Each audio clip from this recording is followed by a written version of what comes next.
spirit right next to me, yeah, I feel ya. Look up to the sky through my eyes, mama, I hear ya. Yeah, you sent the message to me that I won't forget. So I'ma fight against these feelings, I won't give in. They wanna lock us in a cage like animals. That's why I keep that strap tight like sandals do. And it's life that I'm living, what can I do? Family depending on me, like when it's clouds in the sky, rain upon you and I'll survive, yeah.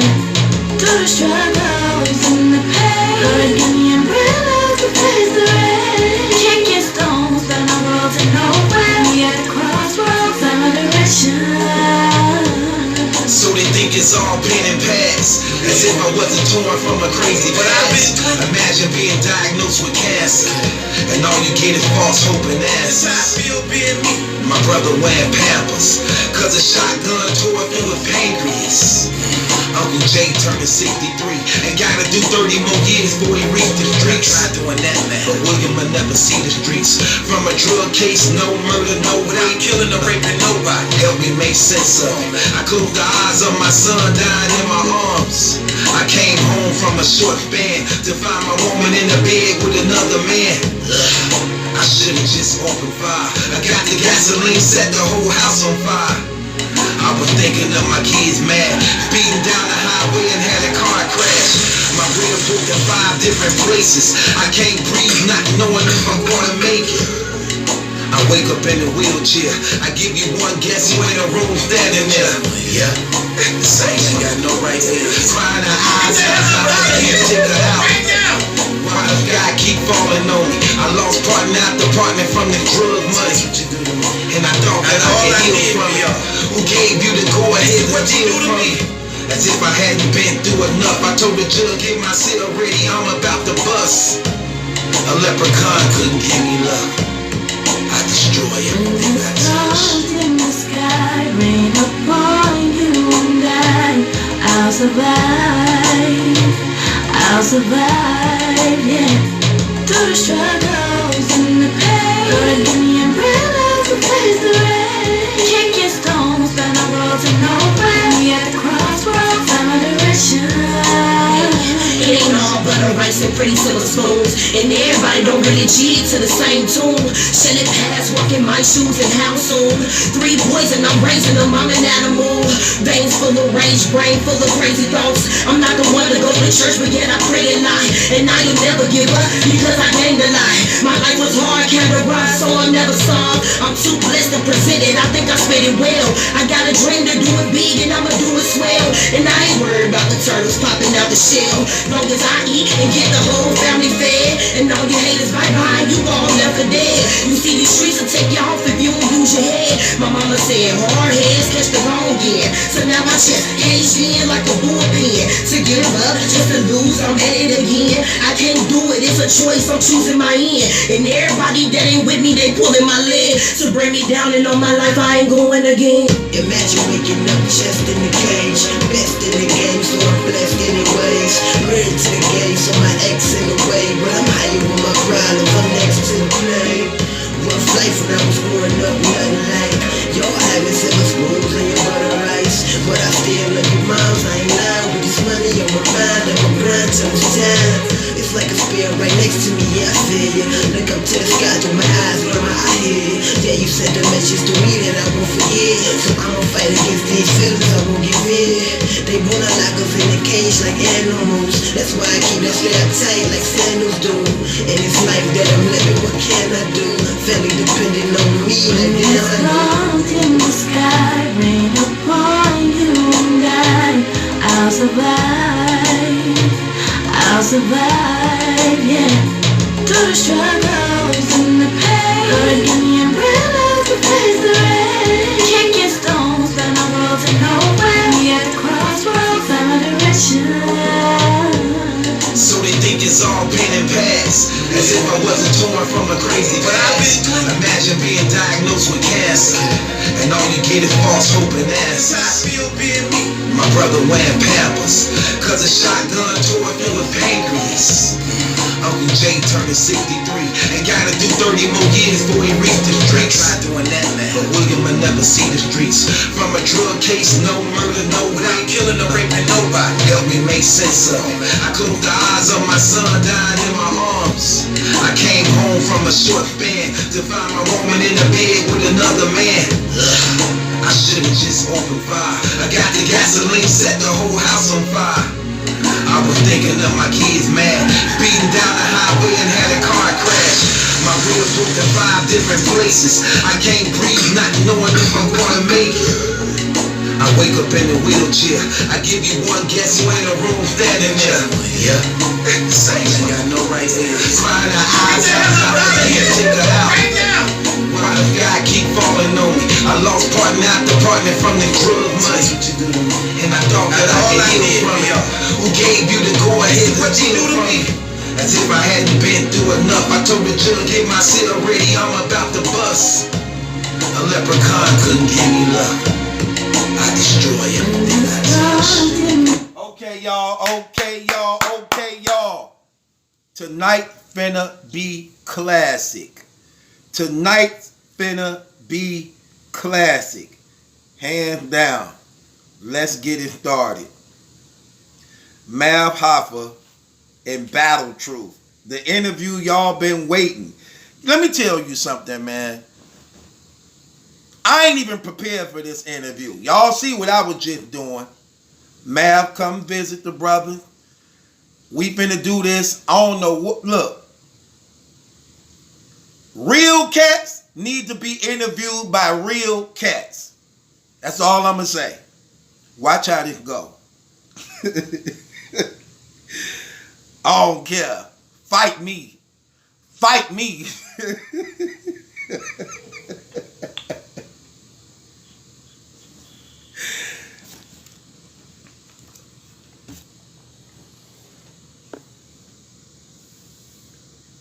Hoffa, you there?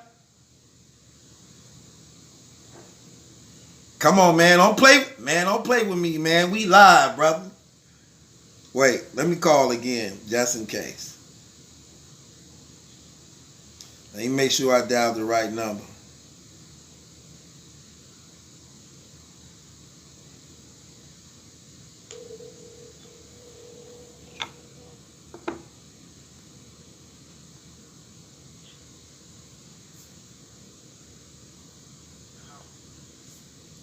Hoffa. Hoffa, you there? Yeah, I'm here. Okay, y'all. We got him on the phone. Hoffa on the phone. Man, listen. First of all, appreciate you coming to the show, brother, man. It was long overdue, man. I thank you for coming, man. Real talk. You're ready, bro. I saw you getting your preach on. Yeah, love the Lord. Can't deny that. So listen, bro. Let's get this on. No further ado, y'all. Mav Hoffa, Battle Truth. Y'all know this finna be classic. Okay, let's cut right to the chase, fam. You and Hollow the Don. Let me ask you a question. Is this business, personal, some of both? What is this to you? This personal. It's personal? I mean, it's business because we're doing it on the battle stage, but it's personal. Okay. Why do you take this battle as being? Oh, let me ask you a question. Is this one of the most personal battles you ever done? Yeah, I'd say that. Okay. You care to elaborate a little bit on that? I mean, I never battled nobody that I was around like that. Right. So in your whole career, you never battled anybody you used to be cool with like that at all? Nah. Now, just for the listeners and even me, how far do you and Hollow actually go back? Me and Hollow go back like, 10 years ago? 10 years? Like 10 years. Okay, now I don't know. I don't know if you saw some of my take on this situation between what happened between the disaster. Have you seen any of my blogs I ever done on that? I haven't. I think I saw something earlier today. Oh, that's the only man.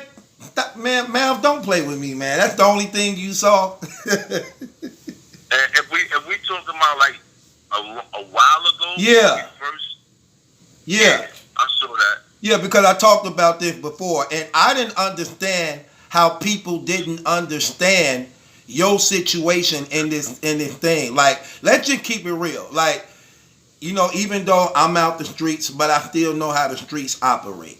Anytime you my homie, you my guy, fam, I'm not kicking it around nobody that had anything to do with doing something to one of my people. That's just out of the question, fam. I think you gotta add to that. I'm not kicking it with somebody that had anything to do with something that happened to my peoples and refuse to make the situation right. Right. I looked at that like that too, Mal, because I was like, okay, let's say for instance, now, Mal, just for people, I heard you tell the story of you in a disaster situation. You said you in disaster was cool, if I'm not mistaken. That y'all didn't even have a problem, and you was talking to him one day, right? See, this is something that Hollow, in all the interviews he does, he don't address this one thing. Okay. Disaster says that his issue with me started from when Hollow checked him Right. in front of me. Right. So me and Disaster, when I had no type of problems, ever, if it wasn't for Hollow in the first place. Right. Because according to you, you was talking to Disaster, and Hollow come up while you and Disaster talking, and you didn't even have knowledge that they had been going back and forth. It was new to you. I didn't. I was shocked. I was kind of looking at both of them like, y'all playing right now? But Right. once I seen Hollow was serious about what he was saying, you my man, follow suit. I turned on the Disaster and I was like, yo, you disrespected the homie? Right. And that's when Disaster started copping pleas. Yo, Hollow, I love you. I would never, ever disrespect you. I swear, Hollow, like you know how it is with me and you, man. You know I didn't mean any of that. And I'm like, okay. But this shit was weird because, from my understanding, Hollow was there for a while, but you wait until I'm standing in front of Disaster to come up to him Right. and check him on some shit. Right. Mal, a question I have to ask. Who was responsible? Now, when Hollow joined, Hollow was a member of NYB, right? Yeah. I think everybody know that. Right. Okay. Now, with that being said, who idea was that? Was that more? How did that happen? Like, how did he become a part of NYB? Cortez made the suggestion. I was like, yo, Cole, bring him around. Let's see what's up. And it just happened. I was like, you know what? Yo, this dude is a star. I like him. Right. Let's see if we can get him on Smack. Right. Now, at that time he wasn't even on Smack. Nah, he wasn't. So hold on. So you had something to do with him getting on Smack too? Me and Smack was like brothers, bro. Okay. You know what I mean? Right. We had a much tighter relationship back then, and a lot of people who kind of got okayed to be on Smack. There were people who got okayed, and there was people who got denied. Right. Okay. And not to say Smack don't control his business. He do. He could have told me, nah, Hoffa, I'm not feeling this, I'm not feeling that. But there were a lot of times where he rode with my decision. You know what I'm saying? Would you say? Like people don't know, the first NYB meeting, there was 36 people in the room. Smack was one of them. Hold on, wait. So your first NYB meeting, 36 people was in the room and Smack was one of them too, And Smack was one of them. as a member. Member, associate, whatever you want to call it. He was there. It was a meeting and he knew about it and he showed up. So yeah, Right. okay, all right. So y'all definitely go back. Okay. Right. You and Smack go back longer than 10 years though, huh? Yeah. Oh. A little bit more than that. Okay. So Hollow joined in. Okay, Hollow joined NYB. So y'all go beyond just battle rap, right? I'd say battle rap was the foundation, but Hollow lived in the Bronx the same time I lived in the Bronx, Riverdale. He was like 3 blocks away from me. He used to come to the crib, kick it all the time. So we developed a personal relationship. Y'all know each other. Y'all know each other families too, personally.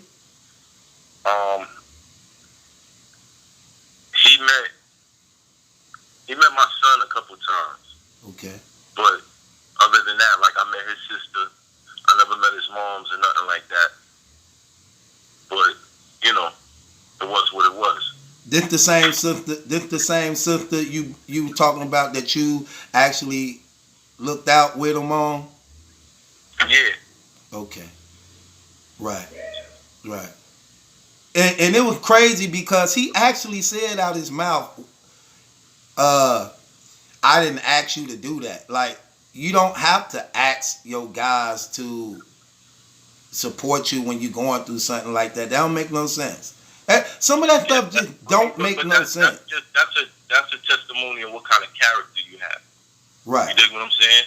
I understand, you know, certain situations you might not want to get involved in whatever. You know what I mean? Like, I get it. There's times where motherfuckers call me with shit and I'm chilling with my kids and I feel like, alright, this might not be the best thing to do right now. I don't know enough about the situation.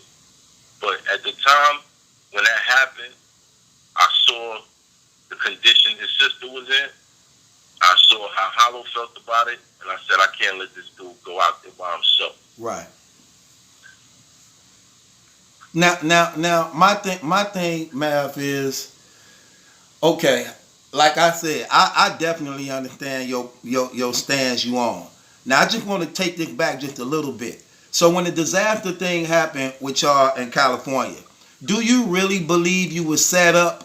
Like, and what I'm meaning by that is, do you think even if you wouldn't have said, I dare you, do you still think something probably was going to happen anyway, as far as what you know now and all the evidence you have accumulated over the years of that happening? Yeah. Okay. I do.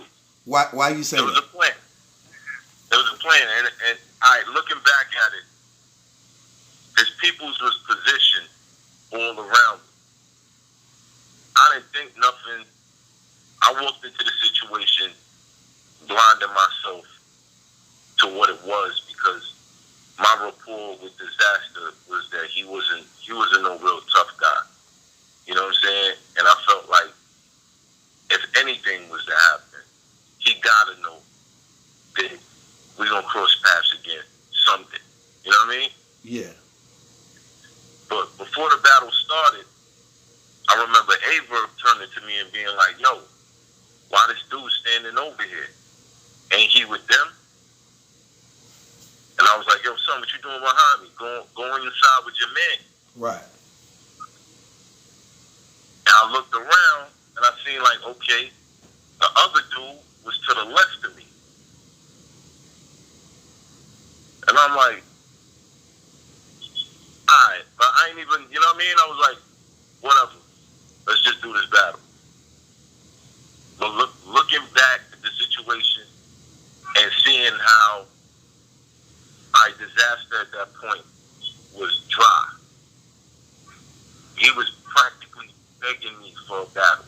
He was going on radio shows talking about how he felt about what happened with Sirius Jones and doing interviews saying I did Math to come to LA and all this stuff. Like he was selling it. But then he would get on the phone with me and talk like it was just business. Right. You know what I'm saying? Yeah, I know exactly what you're saying. This actually spiraled a lot of situations. Like, this situation opened up a can of stuff for a lot of people. Cause now let me ask you the question. So this happened to you. What is going on within the NYB circle when they finding out this stuff? Like, how is that energy? Wasn't nobody happy about it. Right. Nobody. Right. People was making calls. I remember the night that it happened, people heard about it. I got a million phone calls from people. You know what I mean? Shout out to K Slade. He hit me up. He was like, yo, I got peoples out there. If you need something, this, that, and the third.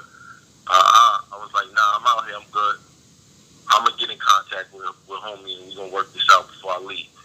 I even stayed extra days hitting his phone like, yo, son, you got to see me before I leave. Because once I leave, you know what that means. Right. Which basically means that all gloves come off. It's more than just this. Right. Right. Okay. Now, looking back at it, with everything that happened with disaster after that, even this body movie. Right. You see the image that he portrays in the body movie. So it starts off with him telling somebody, yo, son, yo, get out my face. And hooking on. Right. I caught that, Mav. So, okay, look, Mav, wait. Before you go there, because I definitely want to touch on that. But before you go there, just so we can't get off subject. So, this opened up a lot of stuff because the Daylight situation where Daylight saying, I had the gun on people and I was like, get back. And then some of the footage showing none of that he's saying happening.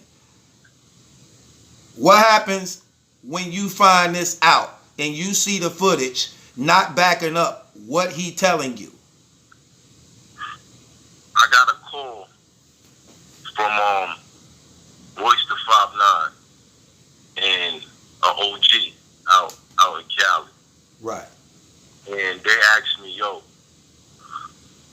everybody that was in the Total Slaughter shit has a plane ticket to come to New York. What you want us to do with this disaster thing? Because he had a plane ticket too, right? Mm-hmm. But this was after the fight happened. Right. I said, well, since Daylight running his mouth and doing all this extra stuff on camera, tell him if he want to come out here to battle, because the way I looked at it was, y'all can't force that nigga to come out here. He gonna run. Daylight has to come out because he has an opportunity to battle. So I know he wants to do that. So I said, look, tell Daylight he got to go to Disaster Crib and pop one. And get it on camera. So that night, the Daylight battled on stage in the Spawn uniform. What he was going to do was light his cape on fire. But his man that was supposed to pass him the lighter fluid or whatever, hands ran into him and was like, yo, son, what's up? What happened out in Cali? And the nigga backed up. He said, yo, I ain't had nothing to do with that. And Hands was like, yo, why you backing up? The nigga turned around. He ran out the back door. So whatever thing Daylight was supposed to do, it ain't happened. Flip said something. We waited for a little while, and I don't mean to, dig this up or whatever. I've seen Daylight mad times after that. Right, y'all. We just going through the step, but go ahead. Right. So Hollow's in a hotel upstairs from where he battled Joe Buttons or whatever, and I just got a feeling. I was like, yo, let's go in the hotel. We go in the hotel. We go upstairs. Get off the elevator. First person I see is Daylight. He's standing there with Queen Right, because I was finna say. So you wasn't. Look, did you accidentally run into him, or you knew he was gonna be there? I just had a feeling. Okay. I just had a feeling. You know what I mean? Yeah. But I knew where Hollow Room was, and you know they tend to put everybody on the same floor or whatever. So I see him. I'm like, oh, okay. Show me that footage, my guy. And it was me and like 5 of my peoples. And he takes out his phone. His hand's shaking. He nervous, which is natural, because he know the type of situation he was in. Right. And I looked at him. I said, you know what? Don't show me. Show them. And I walked to Hollow's room. You walked away? I walked away. What wait, Mav. wait, Mav. What that mean when you walk away, brother? I feel like if that footage wasn't convincing enough, right, they knew what to do.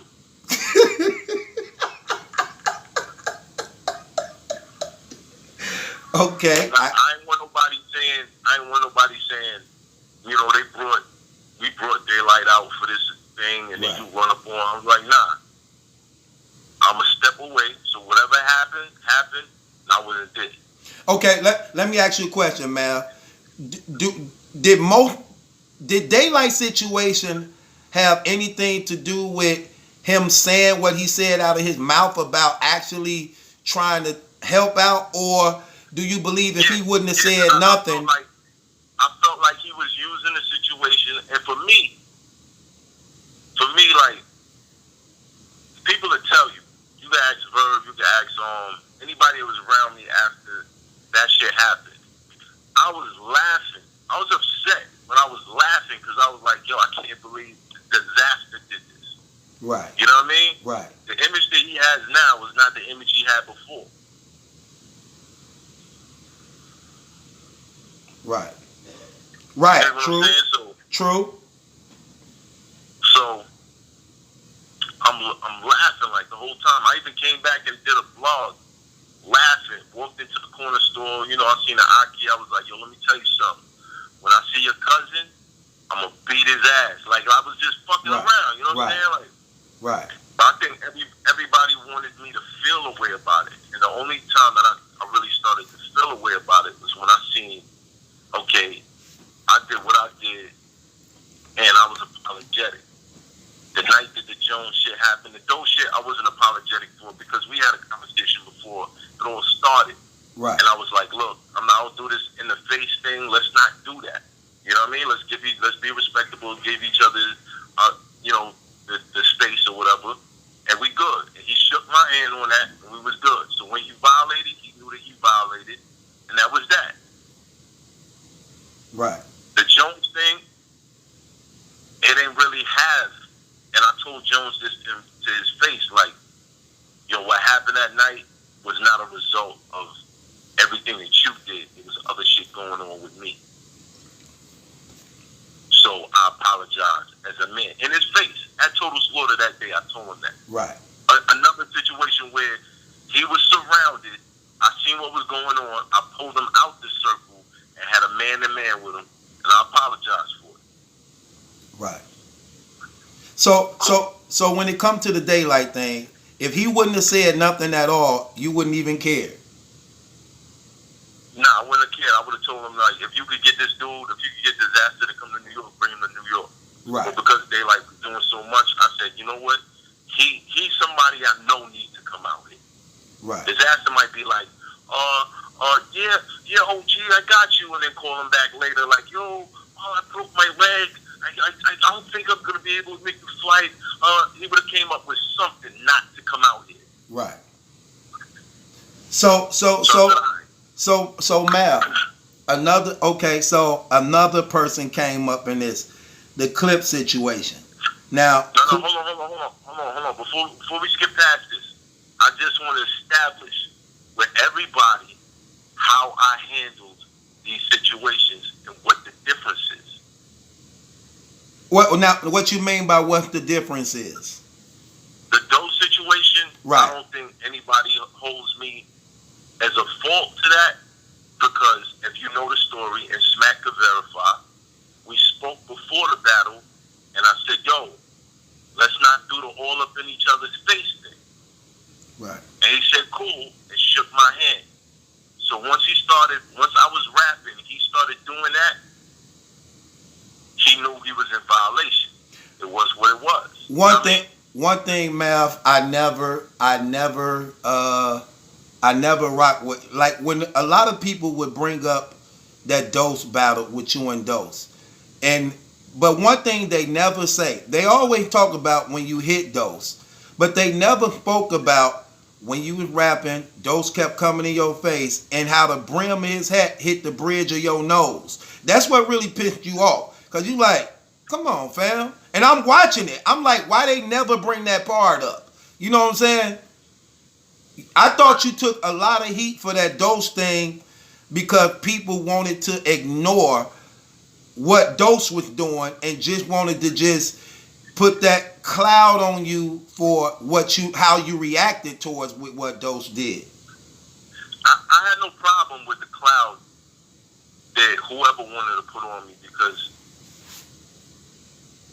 whatever mindset they were speaking from, they was probably speaking from something personal where somebody did something to them and they identified with Dose instead of seeing what it actually was. So I was like, whatever. Does anybody else to see like, okay, yeah, this nigga got too close. He started taking off his jacket like he wanted to fight. He was wrong. Period. Right? Now the Jones thing. Like I said, I saw Jones face to face, outnumbered. I pulled him out of the circle, out of the fire, because the niggas he was around would have did him dirty. I pulled him out of that and apologized to him face to face like a man. Even when he said something at King of the Dot, I went up to him, I was like, brother, I know exactly how you feel.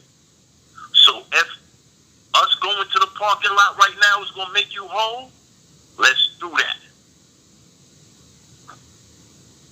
This is how I handled these situations. Because I know being in the public, you got trolls, you got other battle rappers that you're going to battle. They're going to say all types of crazy shit to you. So even if it's good, it might just spark up something in you that's going to make you feel like we not good. And I saw an interview the other night with Jones, and he's still saying stuff. But he's not saying stuff because of me. He's saying stuff because other people make him feel like that. And he's not like, he doesn't have the mental conditioning to say, you know what, let me ignore these people because I spoke to this nigga man to man, and we don't have no problems right now. You think what I'm saying? Right. Well. Now, when the shit went down with me, that's all I wanted. Treat me like how I treat other people, or treat me whatever, da-da-da. That didn't happen. I was out in Cali for 2 extra days.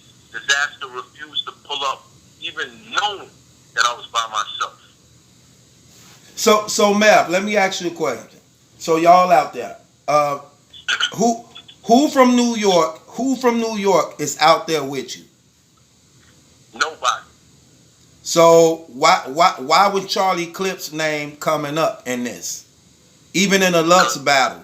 People regarded Clips as somebody that, you know, we used to hang around each other a lot.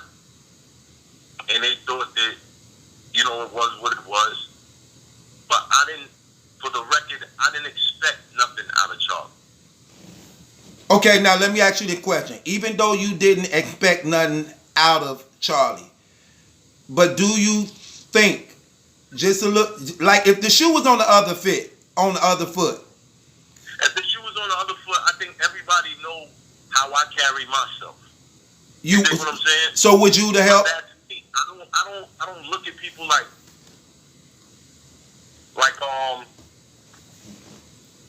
they should be the type of guy you is. Right. All right. But there's still a loyalty there, because even though that happened, I never saw Charlie kicking it with Disaster after that. Okay. I never even saw Charlie battle on the West Coast after that. So do you believe that people basically was being on Clips because he didn't do nothing? Because Yeah, okay, I think so too. And the main person that was on him was Hollow. okay, Hollow was all on Twitter talking crazy to him. like why you ain't do nothing? You left him out. You just Right. okay. So with that being said, he's Hollow saying that. Then you see the video. But here's the thing. I never chimed in on it and said, yeah, Clips, why you didn't do nothing? Yo, Hollow, you right. I stood out of that. I was like, that's how Hollow feel. That's how Hollow feel. Cool. But I feel like this, Charlie, I ain't really expect you to get it rocking like that. Right. But you was with me after, and you was, you good, this, that, and the third, whatever. The only issue I had with Clips was him holding my arm. You don't hold a nigga's arm when there's niggas charging at you. So 3 dudes at a time charging at you, and you holding my arm. That was the only issue. So wait. So Clip was holding your arm? Huh? Clip was holding your arm? Yeah, he was holding my arm. There's a video with a slow motion breakdown. You could see it where, okay, boom, disaster hit me. I was out of it for a second, but then I started swinging back. He fell on the floor. I kind of slipped on some water, but I got up before him. And then his man came from the side. And me and his man was rocking for a while. I'm on the floor. They trying to get at me, stomp me or whatever. Then I get back up. But even before that, the big dude that I told to move and active was swinging when Disaster was swinging. Right. So It's a slow motion breakdown. You pay attention, like Disaster had a whole 3-minute break during the fight. The way broke up me and homeboy. People was holding me. I pull away from them. I run over to where they at to get it rocking. And right before he gets in front of me, the other 2 niggas coming with him, Charlie grabs my arm. did you know at that time he grabbed your arms, or you were just charging? No, I was just thinking in my head, I was like, yo, why am I not hitting this motherfucker? Right. Like, what's going on? Like, Right. what's happening? But it was, if you look at the footage, you see nothing but people behind me just reaching for me. So I don't know if there was one dude that was behind me that was down with them, and I didn't know until I saw the video on Vlad. Right. When he was sitting with them. And I'm Right. like, oh, this dude was standing behind me for a reason. Right. So by now you saw that video from every angle possible now. Of course, I analyzed all of that. Like, I was looking at faces, I was trying to figure out who people was, or where they live, all types of stuff. But anyway, So getting past that. But in that interview with Vlad, Disaster says, my issues with math started when I went to New York and Hollow pressed him. And I was there. And all I did was back up my man. I ain't put a hand on him, no nothing. There was a couple dudes that came up to him acting like they wanted to punch him in the face that night, but they was just drunk niggas that right. was my fans or whatever, and they felt like I wanted them to do that, and I was telling them to chill. Right. I didn't send nobody over to Disaster. Right. If I did, something would have happened to him. Right. So if you see, like, when Disaster battles Sways, there's a dude in the back who keeps talking, and Disaster started freestyling some shit. He was some drunk dude that, saw the little issue, and he was like, yo, man, if you want me to punch him in the face, I'm like, yo, chill, homie, chill, homie. Right. And he was like, yo, I'm gonna do it. I'm like, yo, chill. And during some course of the night, he walks up to Disaster and starts acting like he's gonna punch him in the face. So I don't know if he felt like I sent the nigga, but I ain't send that nigga. You know what I mean? Well, it's obvious you probably ain't sent them because he didn't hit him. So you better not sent them if he didn't hit him, right? Right. He didn't hit him. So anyway, fast forward to all this, Hollow's getting at Charlie on Twitter, talking on this, that, and the third, blah blah blah blah blah blah.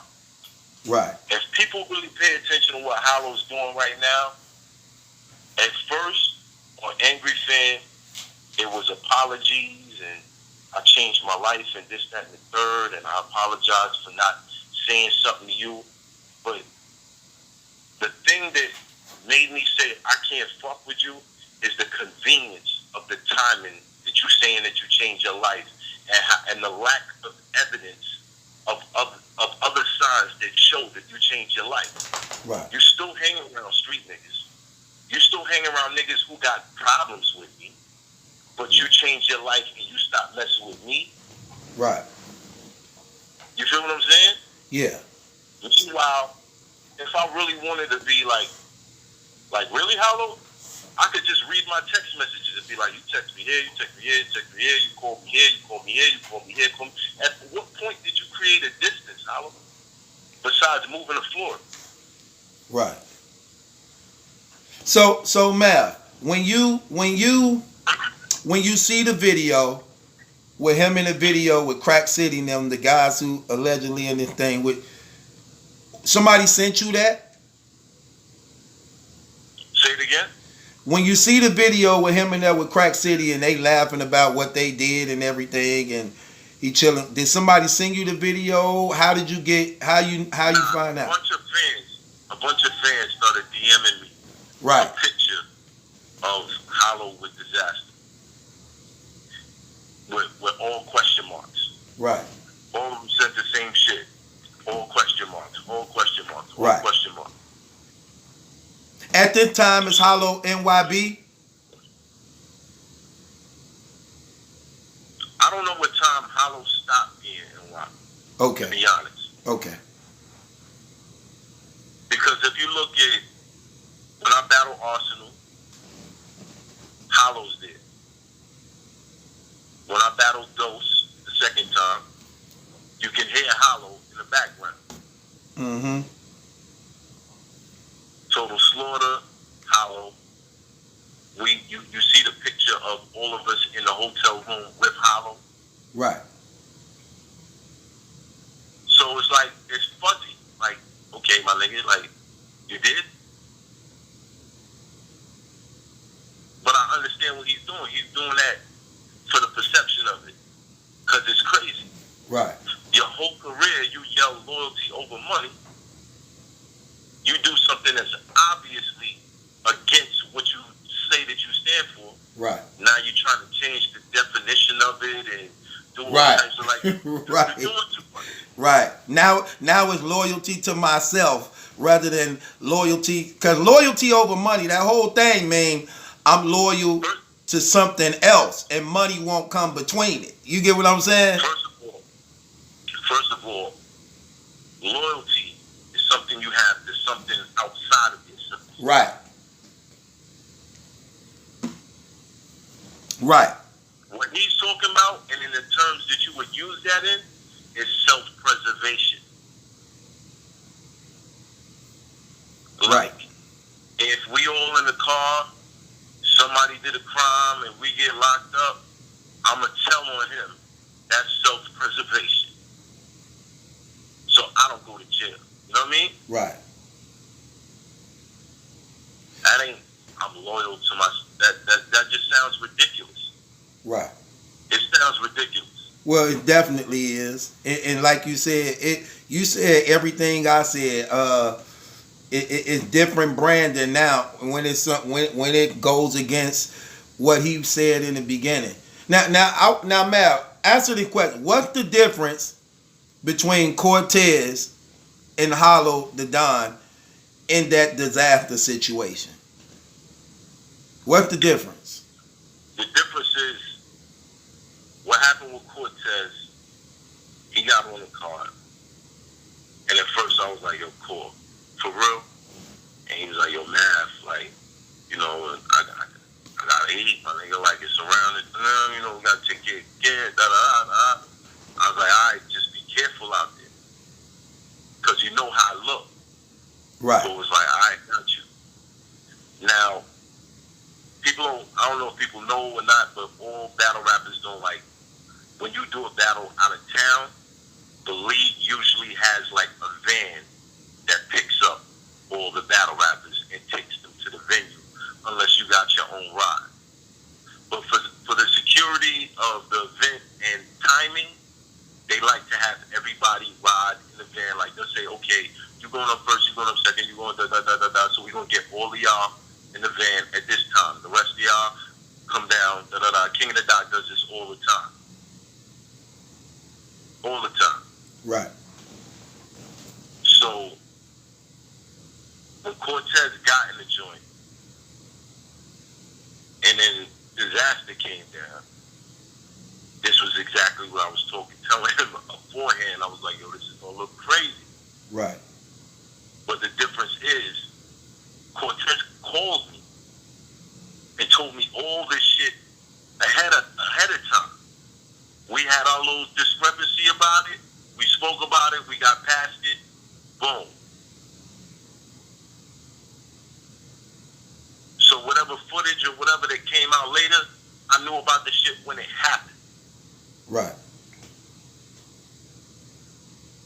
So Matt, so when Hollow said to Disaster, I'm not going to battle you until you make that right with my man Math and give him the fair one, and then you find out he battling him, and they do the sneak.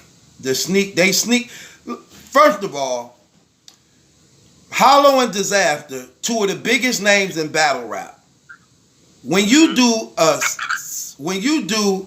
a secret battle without mentioning the two of the biggest names in battle rap on a pay-per-view card, secret battle. Hold on. Before we even address that, I want to address this suing thing. The who? Right, because I was getting to that, but go ahead. I want to address this suing thing. Now, another league owner called me up, and he was like, yo, you see how they put the whole fight in the pay-per-view, in the video on demand? And I was like, word? They did that? He was like, yeah, I'm telling you, go online, check it out. And you could go online, and you could see the whole fight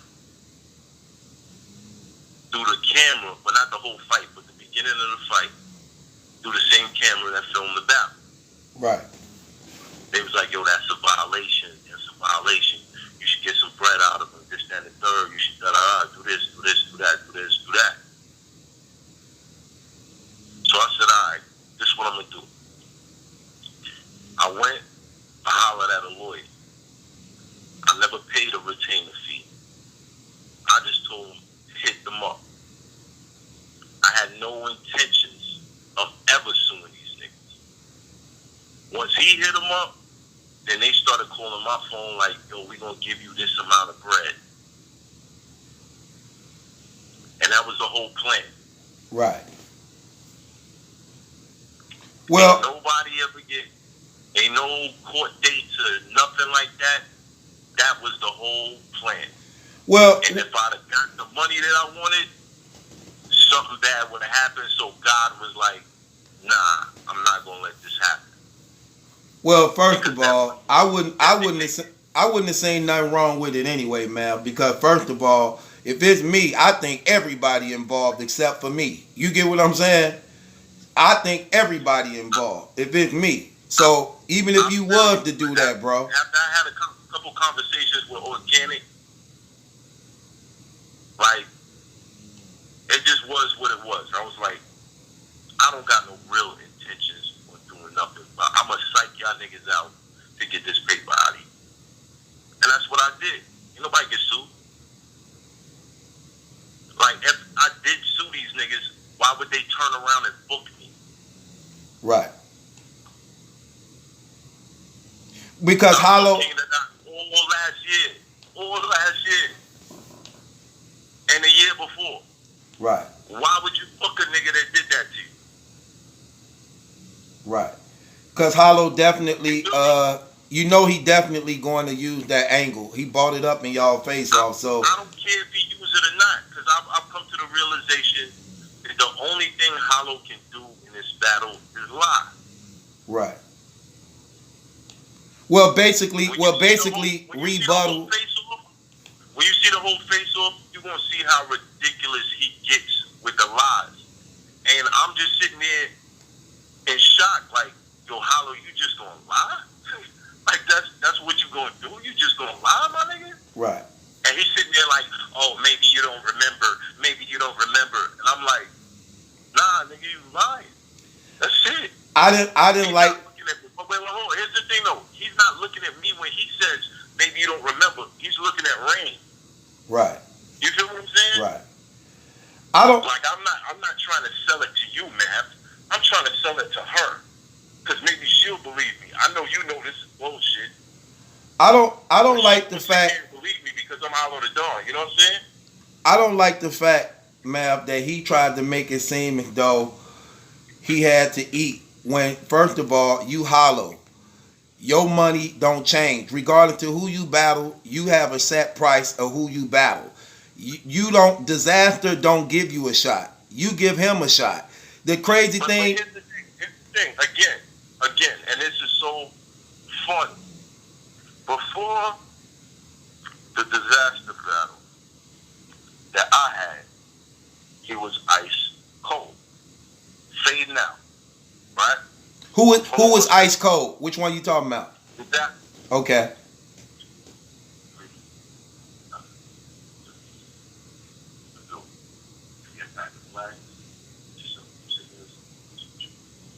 Alright?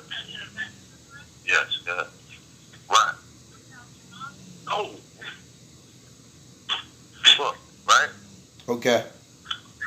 So, Disaster's ice cold. Right. He's begging for this battle with me and him. He's doing blogs, he's saying this, he's saying that. He's calling me like, come on, man. Come on, do the battle, man. They're calling me with prices, and I'm like, no. Ante up. No. Ante up.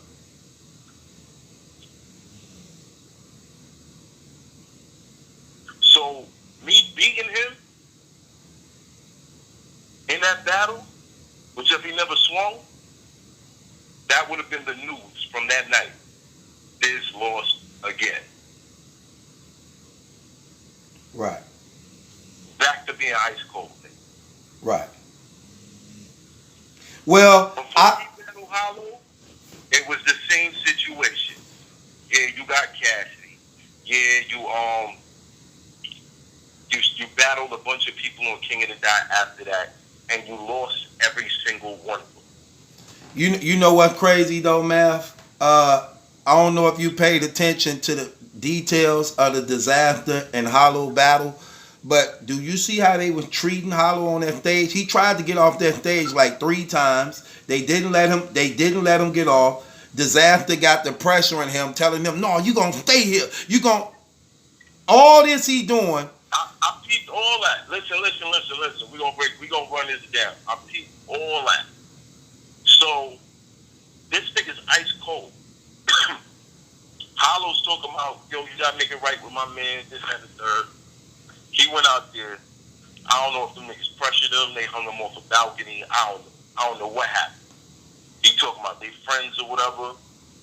You agreed to a 5-minute one-rounder with your friend, and then your friend end up rapping 11 minutes. Like, type of shit is that? Anyway. Right.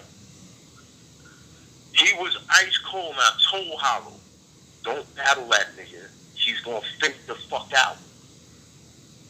Don't feed him. He's gonna fade the fuck out. He don't got no place to go. Smack ain't gonna book him because he's cold and he's trash on URL.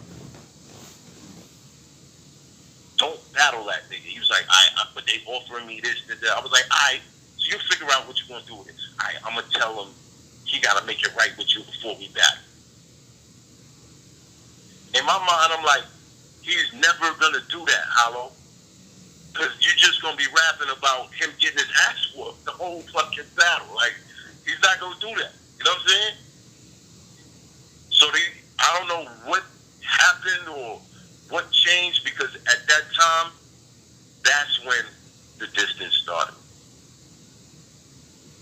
Whenever they gave him the deposit for that or the movie or whatever, that's when the distance started. Did he start distancing himself from you?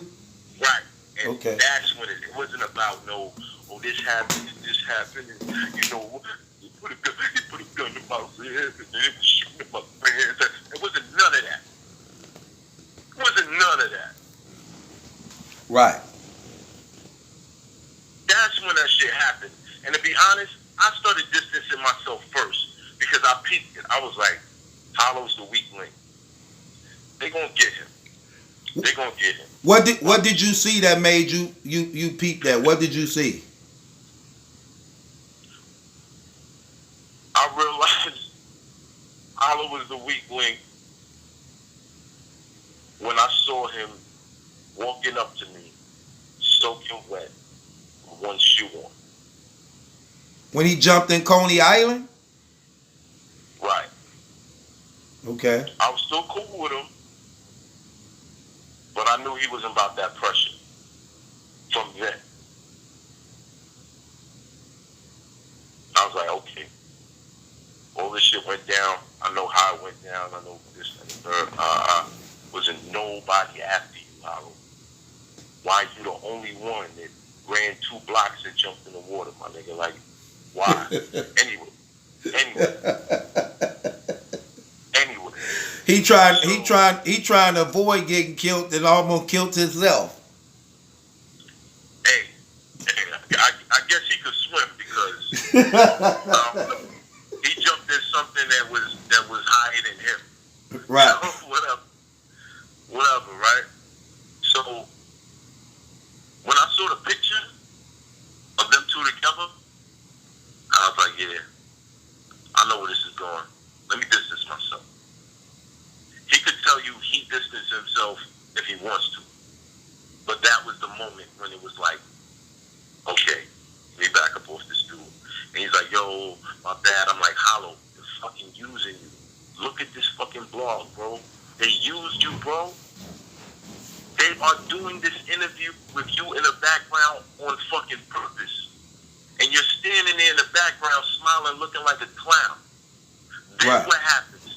These Right. ice cold ass niggas get you to do a surprise battle for a little bit of paper. Like, come on, my nigga, you fold like that? Mav, why do you fold for like something real? You folded for something corny. why do you think the battle was a surprise battle, Mav? Come on, why do you think it was a surprise battle? I know. I just want to hear you say it. Here's the funny thing. Me and Cortez was going to go to that battle. Cortez tweets in the morning, yo, me and Matt about to head up to this Boston Massacre shit. She was popping, right? A nigga calls DNA and tells DNA to call Cortez. Nobody calls me directly. All these niggas got my number. Right. All these niggas got my number. Right. Nobody calls me directly because I'ma see through the bullshit. Right. You talk to me and I get the list, I'ma see through it. Right. So, a dude calls DNA, tells DNA to call Cortez, tell me if I don't return the deposit for the Thesaurus battle, then I'm not allowed it. They're not going to let me in. So I said, what? Bro, y'all was supposed to reschedule that shit long time ago. Nobody never hollered at me about that. Now you talking about I gotta give you to get in the fucking battle? Fuck you. We ain't going. Fuck that shit. It worked. This was before you knew about the surprise battle, though, right? Right. This is before. Right. You were just going just for the hell of it. Bro, like when I say I be knowing, like you gotta follow your gut sometimes. Right. Sometimes your gut be on point. I was like, why would a nigga call me about that now? Right. So we end up not going. We chilled or whatever, and then boom, my tweets start blowing up. Yo, guess who's in Boston? And guess who he's with?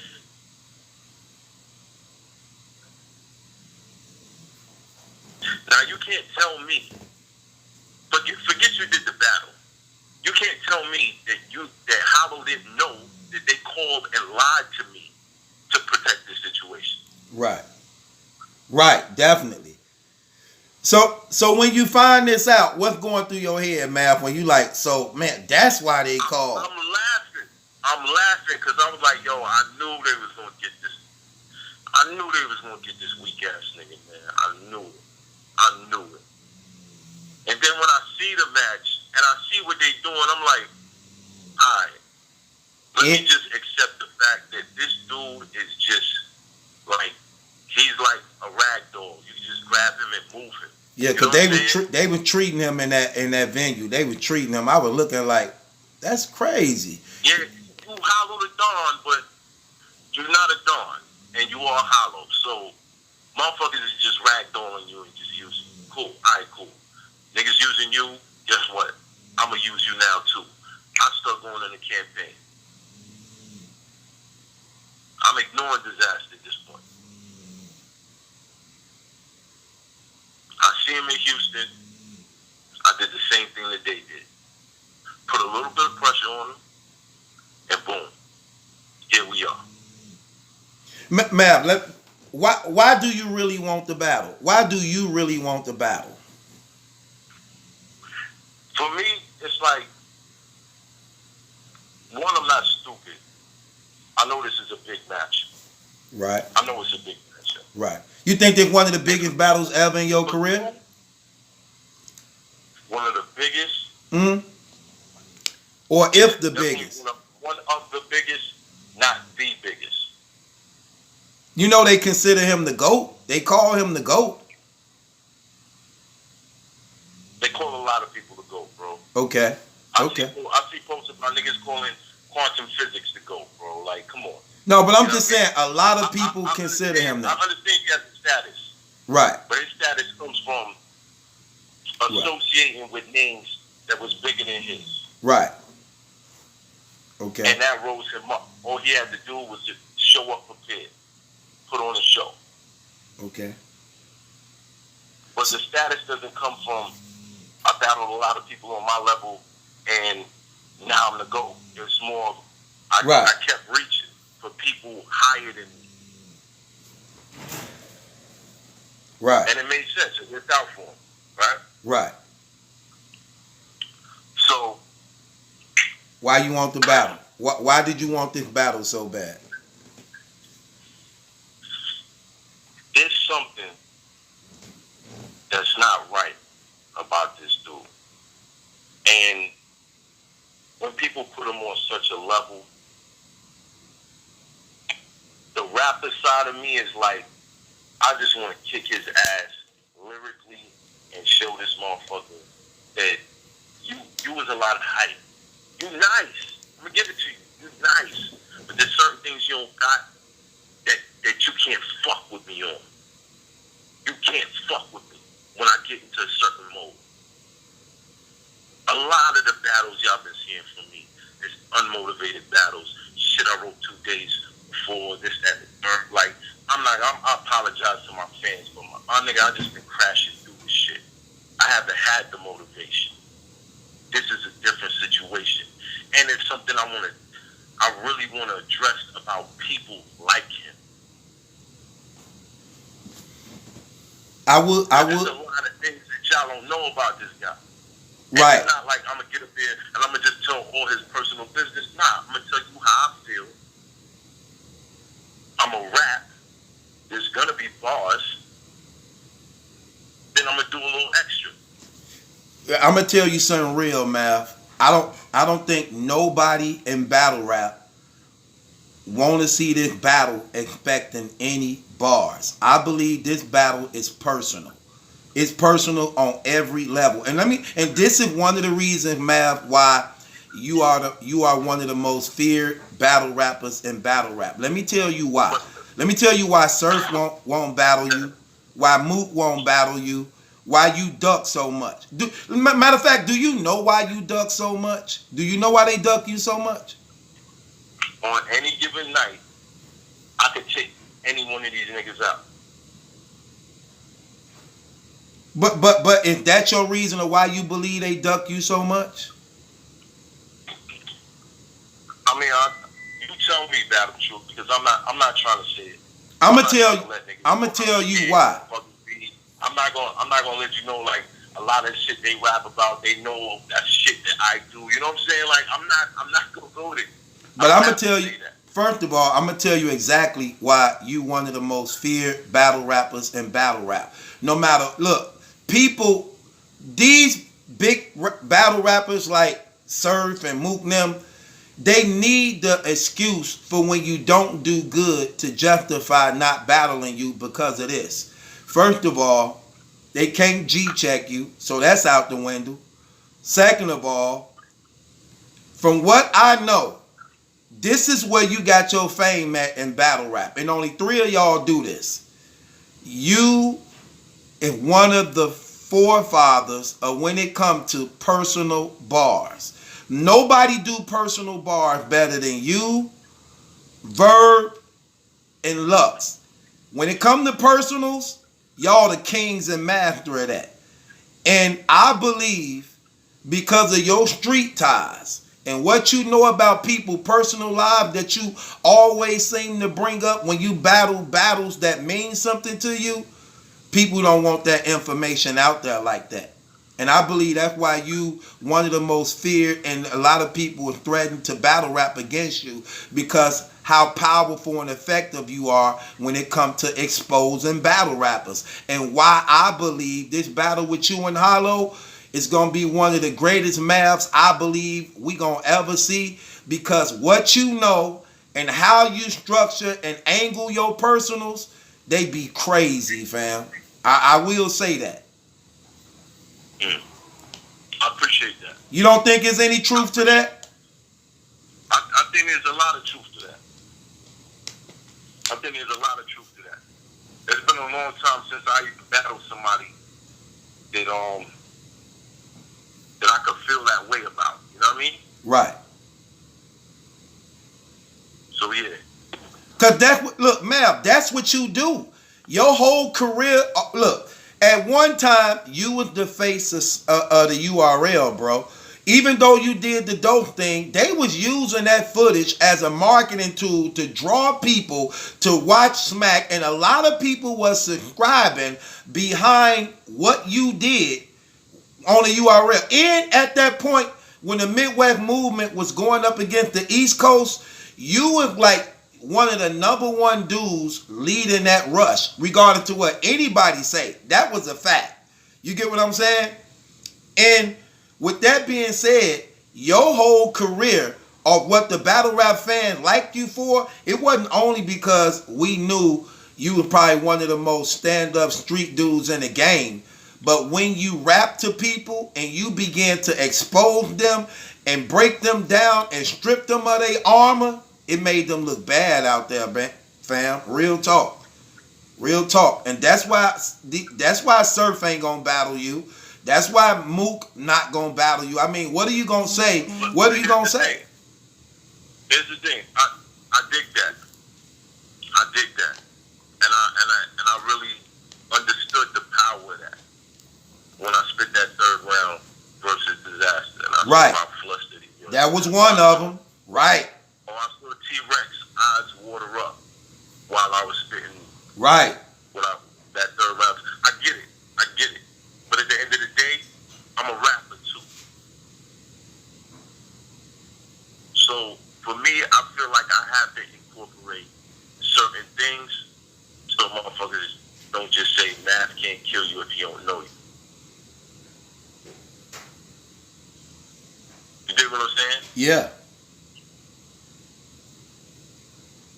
It's 5-minute rounds. I got enough time to do whatever I want. When you be doing the 2-on-2s with Cortez, when y'all do the 2-on-2s, you have these times where it's just Mav Hoffa time, where you just spaz out ridiculously lyrically wise. Now, I heard you just say a lot of times people don't push your pen, don't motivate you. I could get that. Especially when y'all been in the game for so many years. And I say this to people though, like, when y'all been in the game like over 10 years like y'all been doing, and you go from battling the top dudes and then they throwing you people like Snake Eyes, Gems, I could get how the passion just ain't there. But my point, what I want to say to you is, when you be doing them 2-on-2s, it be these Mav Hoffa times. And dog, you flip out and go bananas. Is we going to see this in this hollow battle? Because, Mal, real talk, you got to win this battle, bro. Look, You do know that, right? You're going to see everything and stuff you never saw before. So, Matt, what's the rules? Is it any rules in this battle? As usual, I got a moral stance of lines that I'll cross. If Hollow want to try his luck and cross them, that's on him. But there's certain things that I just don't do. You know what I mean? Right. I don't talk about people's kids. I ain't gonna talk about your dead homies. That stuff I wouldn't want somebody to do to me. You know what I mean? Yeah. So, outside of that, no holds barred. Okay. Is it a chance, Mav? Is it a chance? And family. I don't talk about family. So it is a possibility, depending on what's said, this battle can go left. It's a possibility. I'm not putting that in here, battle true. Okay. Okay. I just want, but there is standards, basically what you saying, that you just don't tolerate.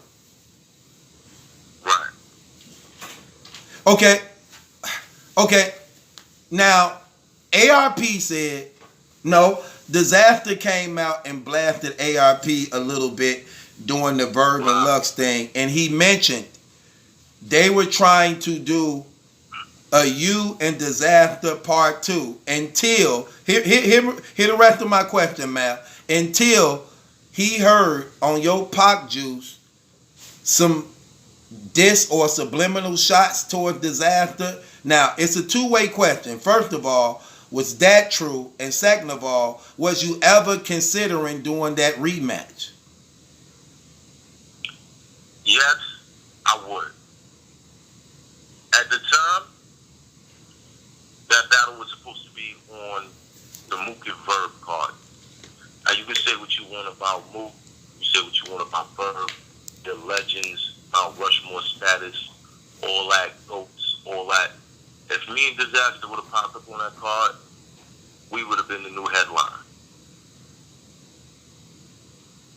Okay. But there was stipulations to the situation. Yeah. There was two reasons why he backed up off of it. One was he told ARP, he heard Pot Juice or whatever. What people misunderstood about that was Pot Juice was done in chronological order. So you'll hear people talking about, on the album, you'll hear people talking about what happened with me and Sirius Jones. And you'll hear the song I wrote at that time. You'll hear what happened between me and Disaster. And you hear the songs I wrote at that time. They weren't brand new songs that I just hit the studio and said, yeah, this nigga gotta die, da da da. I ain't do that. These are songs that I wrote at the time. And people remember one particular song called Nigga Like Me was a song that I dropped the weekend Disaster was supposed to battle Cassidy. And he was nervous because on the song I was talking about going back to Cali. So Cassidy was hitting my line, laughing his ass off, like, yo, this nigga really out here, yo, he's nervous. And I'm just laughing. Anyway, that's another story. So hearing that, he probably felt like this was fresh, or not really fresh, but there were other songs that I talked about the situation that were recorded at the time that they happened. So I don't know if he felt like, nah, he just dropped this. He probably feel like this right now. And it was another stipulation. I told him, I was like, look, the first time I see you cannot be on stage. The first time people from New York see you with me cannot be on stage. We have to meet somewhere and be in each other's space so we could do this thing for real. And I like he felt like that was an opportunity for me to put hands on him. So he backed up out of it. Was it? But that was the only way. That was the only way I was gonna do that battle. I'm not gonna see you on stage when the last memory that I have of seeing you in person was that situation. What? Because you liable to scratch your head, and I'm just gonna flatten you because I don't know why you moving your hand like that. You know what I'm saying? Right. What was it though, Mal? Was it Not only that, but people in New York needed to know that we could stand in front of each other. True. I agree to that. About me, huh? I agree to that. Right. Because it ain't even about me. Like, other people, they don't even have to be people I know would want to do something to him. Just because of how it went down. And how he handled it. To where he always ducked that man-to-man conversation. Right. It don't even have to be like one-on-one. It's just you never gave me the opportunity that I gave other people. Right. You won't even be in the same space. You won't even come to the East Coast without sneaking over here. Right. You gotta sneak. With armed security, you gotta sneak. What the fuck is that? You gotta keep people to call me and lie to me. You gotta get niggas that I'm cool with to shut their mouths and risk having a problem with me. Right. So you can come 4 hours away from where I live. You know what I'm saying? Right. Was you what? You gotta cost the league money they could have made in ticket sales and pay-per-views, so you can come 4 hours away from me. Like, that's crazy. Right. To me, Right. that's crazy. Was you was you salty at King of the Dot for that? Like I said, this is a business, and I know people think that, you know, regardless of what people that don't know me think, I understand it. It's a business, but I also know that wasn't the best business move for y'all. That was not the best. Y'all should have been able to promote that. Now, Matt, was it a point in time in this battle with Hollow that you didn't think this battle was going to go down? I might have said it, but I always felt like it was wrong. Because Arsenal offered me his third round versus Hollow. Oh, to let you come in. Yeah. And for me, I know how big that would have looked there. Yeah. Nah. That would have been crazy. I'm not doing that. That would have been crazy though. Yeah, but I felt like, nah, this is something I got to deal with me in here. I can't come in on your time. Right. That's not how this works. Right. You ain't gonna sneak me in. Like, you know, I'm not gonna be sneaky like how they sneaky. You know what I mean? I'm not doing the sneak. Too big for that. Right. If you He called me up to do the 2-on-2. And this is another thing that I'm like, how are some people even buying this whole change my life distance shit? But you calling me up to do 2-on-2s, like, why? Right. Guilt? Is there guilt? right. And mind you, I'm the one not fucking with him. Now he's trying to flip it like he's the one not fucking with me. Right. I could go on my text messages right now. You not fucking with me? Really? Word? Okay. Matt, when you coming into this battle, Is you coming into this battle to win, or do you just got something you want to get off your shoulders, and it is what it is? I got something I want to get off my shoulders, and if you really bout something, you gonna fuck with me.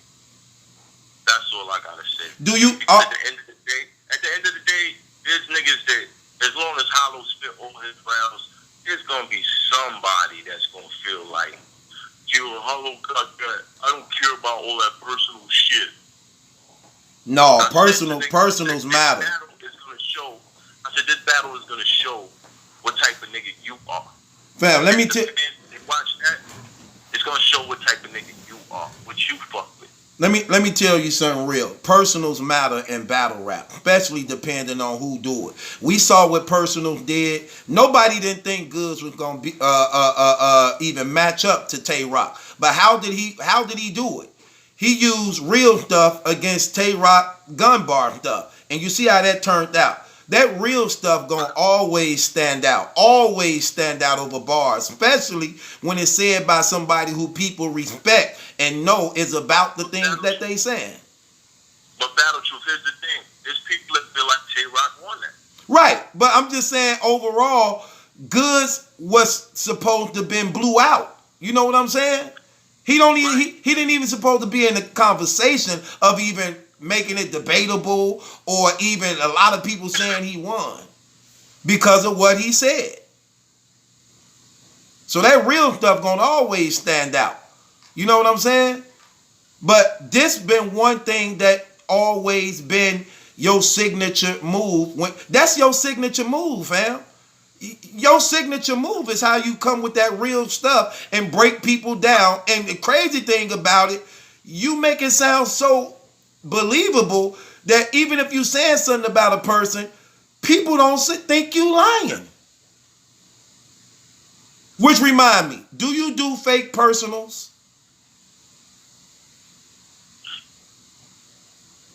I think the only time I said something that wasn't real, but people took me seriously, was when I said Calico ate Miss Hustle out on the period. I believe that. That wasn't true.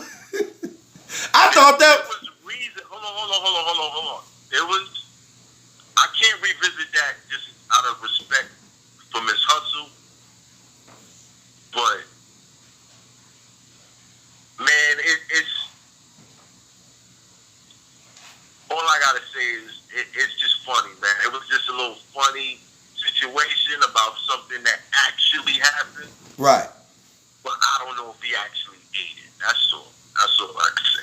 That's all I'm gonna say. Speaking of that, why is it that so many of these battle rap chicks be with all these battle rappers? Like, is that some type of secret code or something? Like, why is it like that, bro? Come on, man. You never had an inter-office relationship?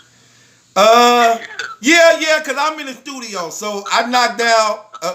But let me ask you something. Is that just something that happens because it's there, or is that just a chemistry thing? Because we know you and Bonnie messed around. Is that the only female battle rapper you ever knocked down? I plead the fifth. You plead the fifth on your past? You ain't got to give out no names. I'm just saying, is that the only one you ever knocked down? Plead the fifth. Okay.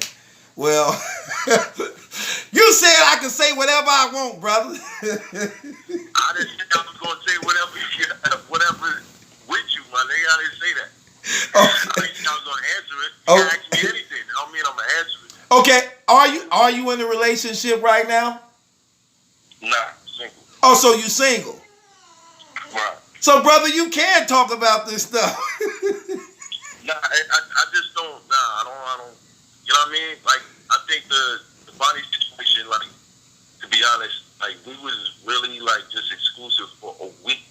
It was a lot of times it was just, you know, it looked like that, but I was still doing me.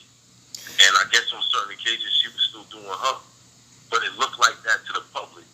You know what I'm saying? Was it ever a real relationship, or was it just something y'all? For a week, my nigga. After One week, it was like, 1 week? A week. 7 days. Really, just 7 days. 7 days. 7 days, my 7 days. Okay, let me ask you this question. I want to touch on this, Map. I want your opinion on this. So Cassidy and Goods, and I ain't going in the direction you think I'm finna go. I don't want to care about who you think gonna win. But Cassidy been taking a lot of shots at battle rappers. I just saw his last interview where one of the guys who was interviewing him was asking him about if anybody else good in battle rap, what's the A-list, and was expecting for him to give some names. He said, no, nobody. I'm the best. I'm the one that bring out the people. I'm the one who everybody want to see. Why is it that these brothers be doing that like that, though? Like, look, they gotta sell it, bro. They gotta sell it. Like, for me, I know this battle is probably gonna be battle of the year. That's not me selling. That's me knowing that this battle got certain elements that make a classic that some of those matchups don't. Goods and Cassidy gotta worry about who's on the undercard. right. Because in reality, we really think about it. Goods, because the angle's good, punches are not really his strong point. They're not really his strong point. He could talk to you. We love his swag, but punches are not his strong point. Cassidy, though he beat Disaster, it wasn't a performance that scared anybody. Right.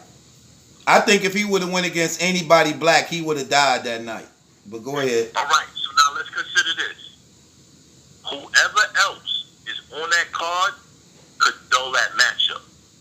The same way Gems and Goods went down, and because of all the killers that was on that stage, you had DNA and Charlie Clips versus Young Cannon and Big Cannon. You had John versus Big K. You had Loso Show. Like, you had people who really rap. To the point where when you got the Gems and Goods, it was not so impressive. So they need to really worry about who's on the undercard. Because if that battle turns out to be, I'm not saying it's gonna be, because I feel like Goods is capable of giving a classic performance. Cassidy, I'm not sure yet. He is a good rapper and he has fans. I'm sure those fans will support him. But in the battle world, he's not that scary. Well, one thing, Mav, he not good on the main stage. Let's be honest. Matter of fact, speaking to a battle rapper like you, what's the difference in being on that main stage and being in a small room? Because we saw when Cassidy did the Disaster battle first. On the main stage, simplicity is more accepted. Unless you're Loaded Lux, where people will pretend they got your bars even if they didn't. You dig what I'm saying? But simplicity wins on the main stage. If you go up on the main stage trying to be super lyrical, it's not going to work out. Rum Nitty is great in a small room. On the main stage, JC, Surf, name somebody else. On the main stage, he don't hit like that because he's super lyrical. You dig what I'm saying? Right. Simplicity wins on the main stage. So I could get up on a double impact and be like, I'm a box you niggas, stop boxing you niggas. I could do that because it's going to be received easily. You just energy and I hear what he's saying. But if I get up there and I try to be all thoughtful and laid back with what the bar is, you got to figure it out. It's not going to work on the main stage. It's not going to work on the main stage. I had some complicated shit versus a couple people on the big stage, and it didn't go over. You dig what I'm saying? And yeah. Sometimes it don't. Even Chilla realized he had to adjust, depending on what kind of car he was on, he had to adjust how he raps, because he can go over your head. If he go over your head on a main stage, you might get booed. Niggas might boo a fire line because they don't get it. So simplicity wins because you want to be able to hit everybody. You want to be able to hit everybody. That's the difference between the main stage and the small room. You in a small room full of battle rappers, they're going to catch every fucking line that you say. So On so the you main stage, you get too complicated, you playing yourself. so you believe Cassidy just Case selling the in, fight? hold on. Case in point, Murder Mook versus Loaded Lux. Okay. I hated the battle. Period. I thought both of them were trash.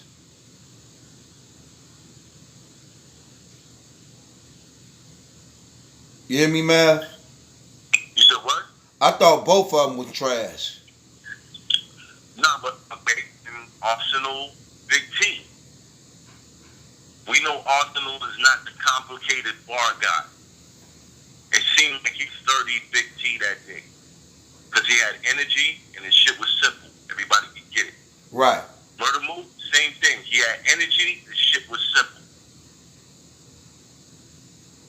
Some of the bars that he said that people going crazy for, I was like, what the fuck? Where am I at? Oh shit. This is the effect of the big room. Well, the thing I don't like is this. The thing I don't like is this. Now, even though you saying, Mav, that Cassidy selling the fight, I just think he be very I don't be liking when these, like, I don't be buying all the gas like people be saying these the best writers and this when they have all these years of a layoff and brothers like y'all are active and y'all continue to be consistent the whole year doing 6-7 battles a year. Then here come a brother who got 2 years to write for you coming back with some bars and claiming to be the best. Like any battle rapper who have decent, if you give them 2 years to write, they gonna be fired. That's why I wasn't impressed when Murder Mook rapped for 20 minutes. Dude, you been gone for like 3 years. You supposed to do that when you racked up bars and got throwaway rounds. Like, But look, the fact that there's history between Thugs and Cassidy, I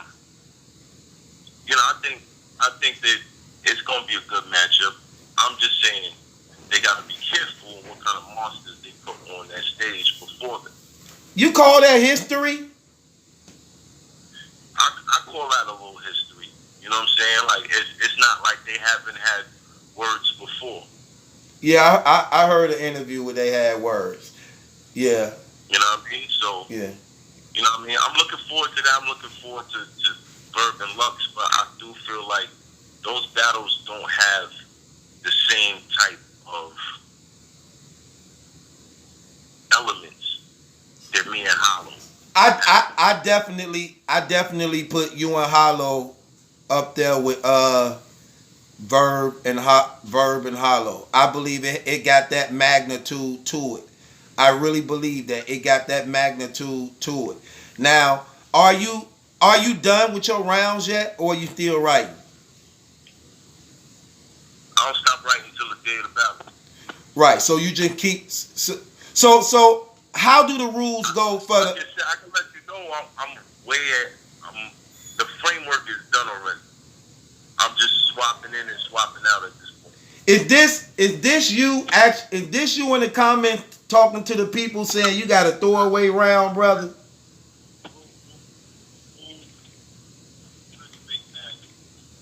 Map, I can't hear you, brother.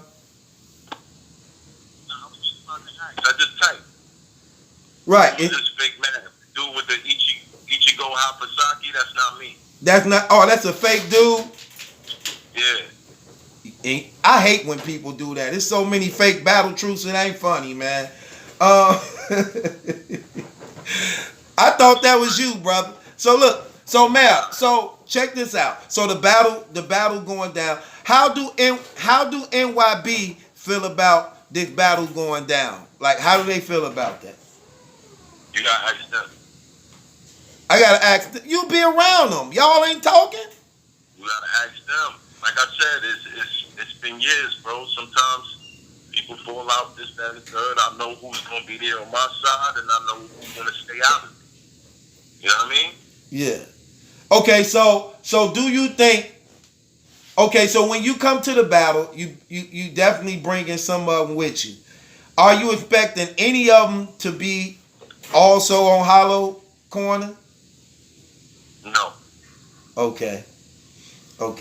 Now, Hollow, what was the issue? I mean, Mal, what was the issue going on when in the face off, Hollow said you was mad because his cousin wouldn't shake your hand? You care to address that situation? It wasn't a mad thing. I just feel like this ain't the right one, man. Come on. No, this ain't the right one. Whatever. Right. So I walk in the room. I'm dapping everybody up. I didn't even notice that was his cousin. Right. Right? His Yeah. cousin, he be at all the battles. Y'all wouldn't know his name because it ain't really like that important or whatever. But I went to dap him up. Yes. You fucked up. Right? So I went to dap him up. And he was like, nah, with his arms folded and bouncing his shoulders, like, nah, I don't fuck with you. You don't fuck with my cousin, I don't fuck with you. So it threw me for a sec, like, you know what I mean? Like it Right. he did it like it was a problem. Like, Right. suck. You know what I mean? Right. And I'm like, don't come in here with that corny shit. You know what I'm saying? Yeah. I said a couple words, and they was like, yo, man, can you calm down? You go outside, this and the third. But it was just the wrong energy for me to walk into. Right.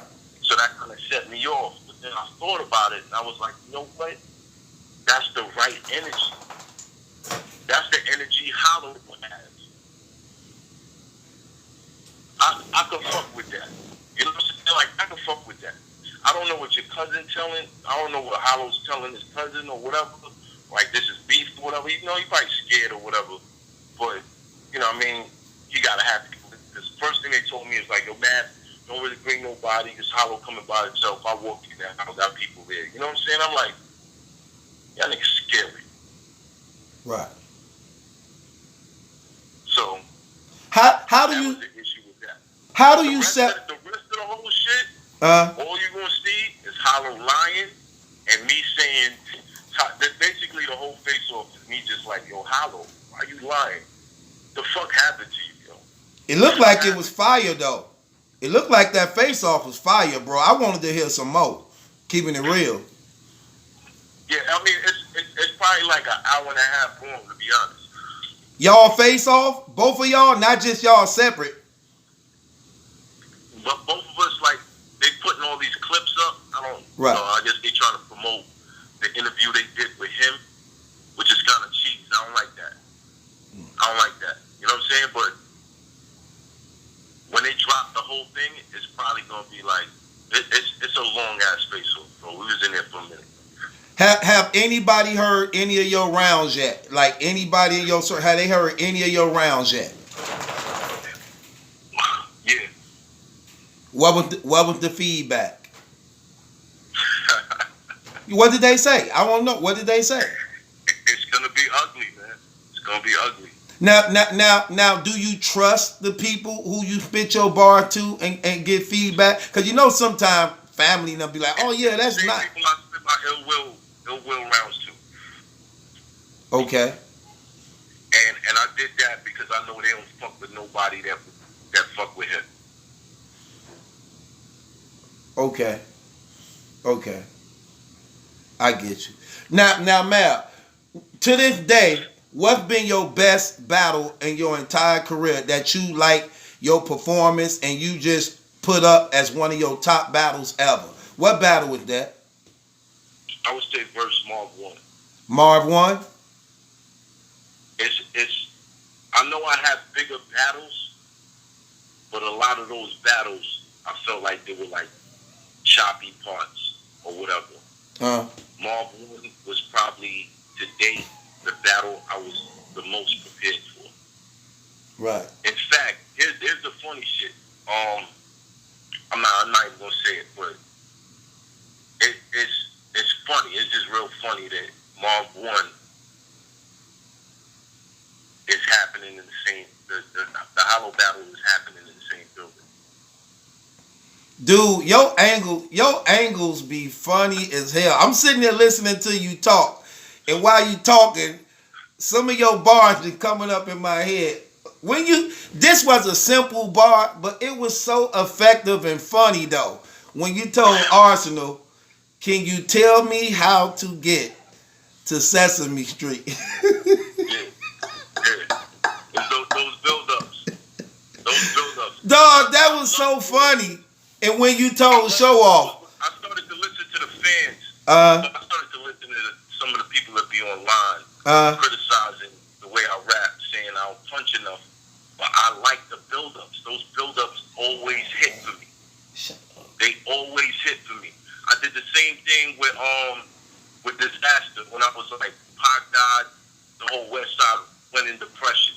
The Biggie died, the whole East Side was mentally stressing out, and I went up to the 7-Eleven.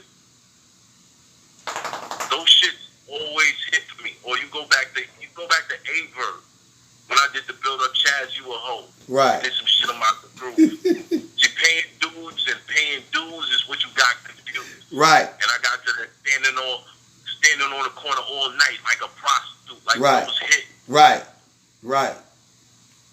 That's what I'm saying. I like doing shit like that. Them your sick. Like this.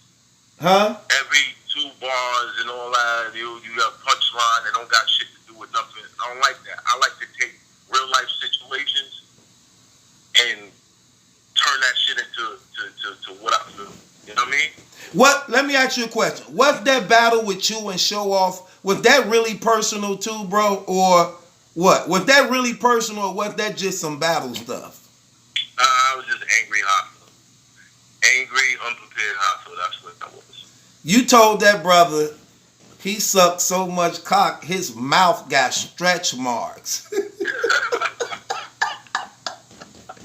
Fam, that's crazy. Dog, I'm talking about...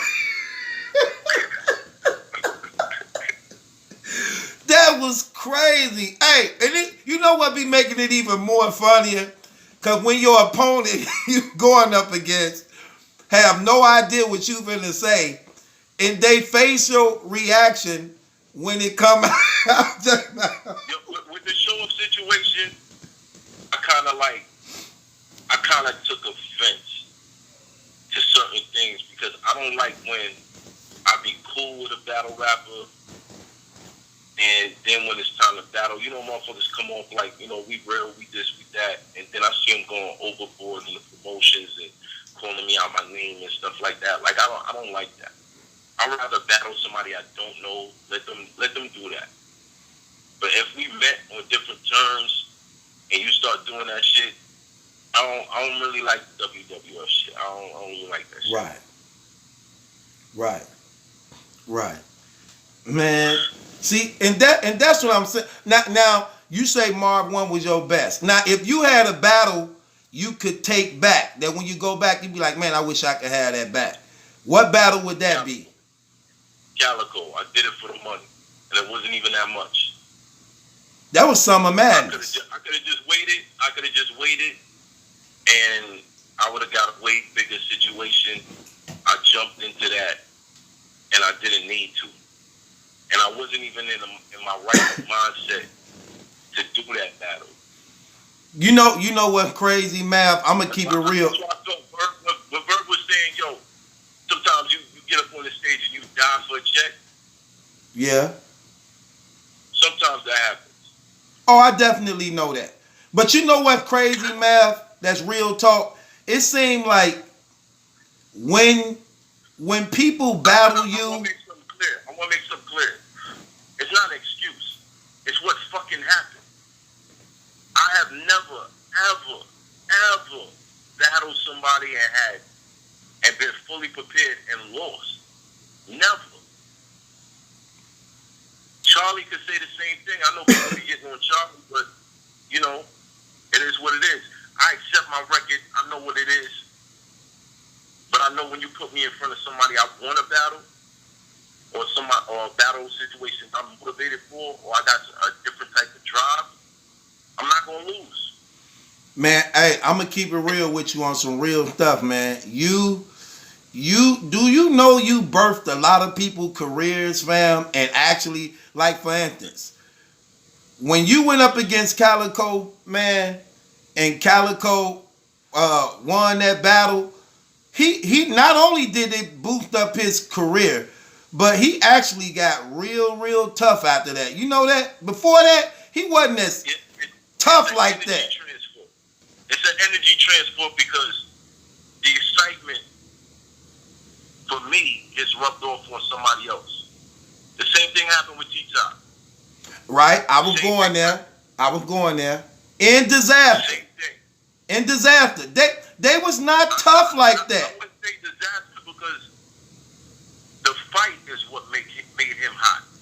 No, but not only the fight, Mav, though, but he started getting real tough in battles after that. He wasn't like that at first. Trying to get physical with people and doing all this extra stuff. He wasn't doing that at first, before the fight. Well, that's cool because I don't recall him winning a battle besides Jonah after that. Matter of fact, I don't know if you seen my blog on Disaster. I actually talked about why he don't do good against black battle rappers. And for the most part... But here's the thing. He has to battle one to stay hot. He's doing now, he's reaching out for K-Shine, and he's reaching out for he's trying to get people to come to the West Coast and this, that, and the third. He has to do that to stay hot. Nobody cares about him versus whoever he's battling next, unless it's somebody that's like a top nigga from either the East Coast or a black dude in battle rap. Nobody cares. Well, my take on it was this.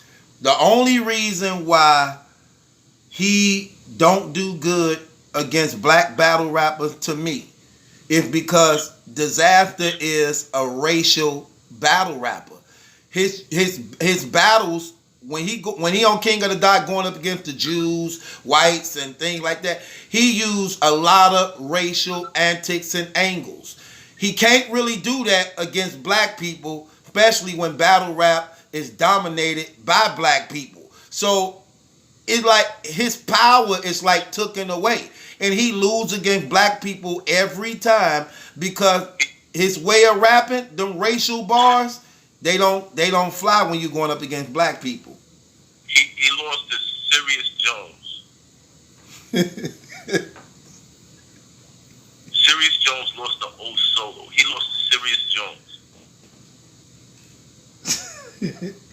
Man, did you really hit that man because you was hungry, or that's just what you said?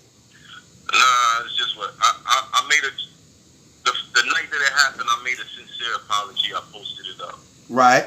When I saw the type of propaganda that he was talking about, I took it down because it was like the apology meant nothing. Somebody copied it and they kept it up. Right. But Hollow was trying to play on, you never sincerely apologize. I sincerely apologized that night. Once I saw what Jones was talking about, and I was like, okay, he's taking it left. I know how to piss somebody off, so I started making jokes about it. I was hungry. I was really hungry, but that wasn't the reason that happened. You know what I mean? Right. Man. It really didn't have that much to do with Jones, and that's why I apologize. Matt, was you hitting Beasley girl from the back, or was that just battle rap? I played the flip.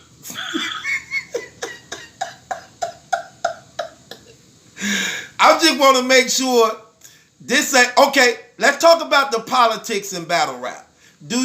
How are you with the politics in battle rap? Because I'm gonna keep it real. Part of them people be politicking you.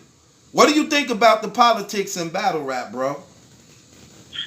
I think politics is exactly what it is and everything else. Just bullshit. You know one reason why they can never get rid of y'all top tiers? You know, one of the reasons why I believe they can never get rid of y'all top tiers is because of this. Like, y'all top tiers, and they trying to, it's like, I'm going to take it back a little bit, Mav. During the time when y'all was on the rise, what I liked about y'all angle, what made Smack Them rich and what blew battle rap up so big, that it's the reason why it's solid. during the time when y'all was hungry, during that East Coast and Midwest movement, everybody had their own different style, and it was crazy because it was a lot of y'all from New York and none of y'all sounded alike. A lot of these other brothers were from the Midwest, none of them sound alike. But losing meant a lot. Nobody wanted to lose to the other region. Nobody wanted to be considered as a person who gave the other team a loss.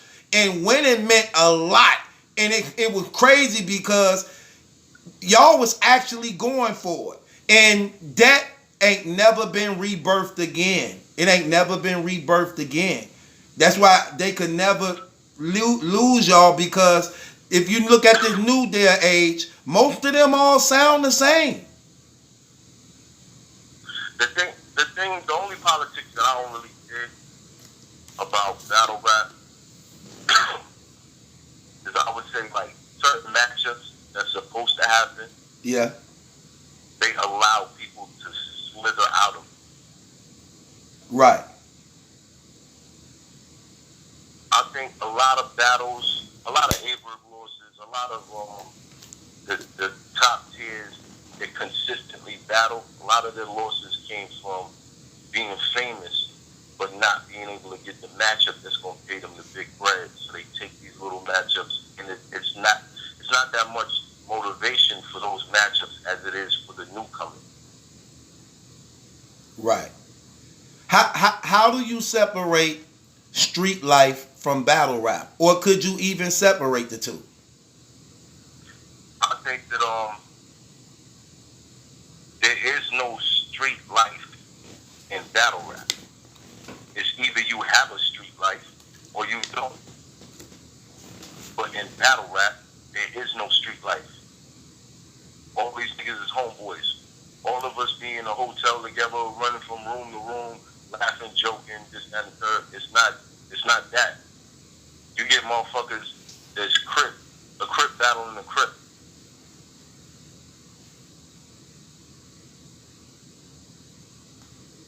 Right. That's not a reflection of street life. You dig what I'm saying? Right. I'm just trying to say, because by you being like, now, it's only a few of y'all that's really respected as being those solidified dudes, like your signature slogan is, in battle rap. You know, like when they bring up you, Head Ice, Sway Sever, y'all like the top three. Ill Will, Calico, y'all like some of the top ones everybody bring up, Clean Paper, when it come to actually on that real stuff. Now I'm saying this to say this. When you look at battle rap and you got a guy barking on you, we know it's battle rap, we know they barking on you, but you know they ain't about that. But you know you about that street life. Ain't that a separation right there? Like, how do you prepare your heart for it, or is it just something that just comes with it for you? At the end of the day, it's just like rap. It's pretty much the same thing. Not everybody that you hear is really going to be about what they're saying, but they're crafty with their words. Now, I can watch a movie that's not, like it's fiction. Somebody thought up the script and they wrote it, and it's good. And I'm like, I like this movie. That person has a very creative imagination. But then I can watch a movie that's based on a true story, and I'd be like, I like this shit a lot too. They portrayed the actual story pretty accurately. So it's about your preference on what you like. Do you like autobiographies, or do you like fictional novels? At the end of the day, I think everybody likes to get their imagination stretched from the creative dudes, where they're like, wow, how did he think of that? How did he put that together? That was ill. But at the same time, they like to hear something that can resonate, like, in their chest, where they're like, I felt that. Dig what I'm saying? Yeah, I get exactly what you're saying. So there's room for all of it. Right. There's room for all of it. It's just on certain days, depending on who's putting it together, one side might beat the other one. Right. Mal, give me like give me in the it's crazy. It's this late and this all 300 some people was on here. Give me give me in the audience like one of the most crazy battle rap experiences you experienced in battle rap. It could be about anything. Just something that just tripped you out as a battle rapper, being a battle rapper for this long time. Like give us a crazy little short story or something that you experienced being a battle rapper.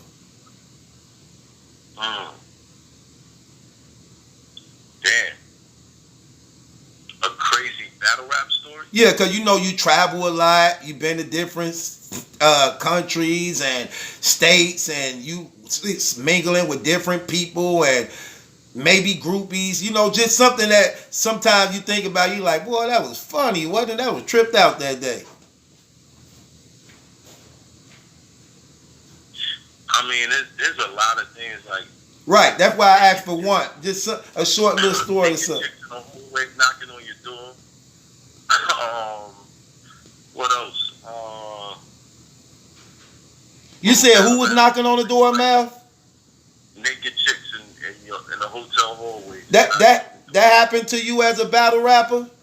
Yeah, that happens. Okay, you could do something like that. Walk us through that. Was you already in the room? Nah, I'm not gonna tell that story. It involves other people. I ain't trying to blow them up. Anyway. Oh, you ain't gotta say their names. What else? Crazy.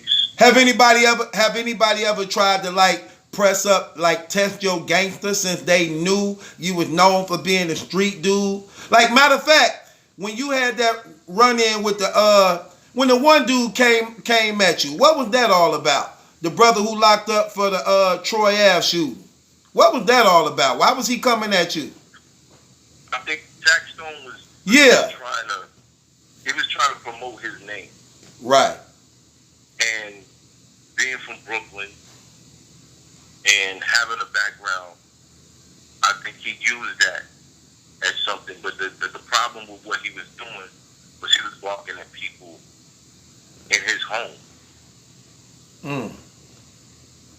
He from Brooklyn too? I'll say this about Jack Stone. If I never had a problem with Jack Stone, I probably would have been a fan of him. But I never understood where his animosity was coming from. And I just took it as, all right, you're looking for attention, so you're doing crazy stuff for attention. You know what I mean? Like you hollering at people that you know you shouldn't be hollering at, or whatever. But at the end of the day, he put himself in a position where he had to walk around with a gun. Now, if I ever am in a position to take me into with Jay-Z and all the famous people that he was around, there's no way I'm going to a concert with a gun on me because of the shit that I'm saying to people. I'm just not going to go. Right. Now, he put himself in that position, and the night that it happened, I was actually supposed to go to that concert because my man 5 Mics, I don't know if y'all know 5 Mics, he run around with T.I. He's from Coney Island. He's from Brooklyn. And they were telling me to come out that night because he was opening up. I had a battle, so I said, nah, I'm going to chill. I gotta get prepared for this shit. And I didn't go. But I still ended up having to leave the house that night because Banger's girlfriend is the godmother of my daughters. Right. Because he was even when I battled T-Top, he brought that up. I feel like battle rappers take shit that they see on the internet and they don't know nothing about it. There was people behind me that was like, yo, he should get punched in his face for that. And I was like, nah, he don't know what he's doing. Right. He just saw it on the internet. I told him when you said that, I was like, yo, somebody died because of that, bro. Like, you bugging. Right. And respectfully, you don't see this in battle rap, but he was like, yo, my fault, bro. I really know. But it was a cute angle. It was an angle that he could use that people would look at from the outside and be like, oh. But in reality, you don't know what's behind that. You don't know, having to console somebody just, you know what I mean, over some stupid ass shit. He was trying to come at you all the way up to leading up to that shooting, because he was still trying to come at you leading all the way up to that shooting. He was doing black interviews and all that. That's why I did that interview, that one clip where I said, yo, if you really have some sort of animosity towards me, you know Bleak know Jeter. They from Marcy. Right. Tell Bleak holla at Jeter holla at me. We link up someplace and we sort it out. Right. But if you ain't on that time, you're just doing this for promotion, and I'm in for you. Did you? And that's what I proceeded to do after that day. I said I'm not going to talk, or I'm not going to do no back and forth. I'm not going to go do no bad interviews, talk shit about this guy, because he's just projecting negative energy for attention when he has a strong enough voice that he doesn't have to do that. Did you know him before that? Did you know him before he? Never, ever. People told me that we met before, but I don't remember. So when he mentioned your name to you, was it more so as a compliment, or did you feel disrespected? No, I felt disrespected because I'm like, yo, you from Brooklyn? Why Okay. you talking like that? Right. Why you talking like that? And I think stuff like that, we probably would have seen each other and had a conversation. Who knows? You know what I mean? But right. Because he would say shit like that and then try to invite me to his show. You know what I mean? Oh, he was doing that? That people don't see. Right. And he would talk shit and then try to invite me to the show. Just like he did with Joe Budden, just like he did with other people. It was just an angle for him to get attention. So when you found out about his situation, was you surprised? I was sad. Oh, because you knew the dude. Somebody I actually met and got to be around lost their life over just some dumb ass shit. It was just some dumb ass shit. So you were sad for the victim, but you wasn't surprised at the fact that Taxstone eventually was going to, like you said, he put himself in a situation where he would always have to have a gun. But he actually went to that place. That was crazy. Now I've ran into Casanova. That's supposed to be his man. We dapped it up. No problems, no issues. I think Casanova just looked at that and was like, yeah, I can't move like that. Even though that's my man, he helped me get on. Look what happened.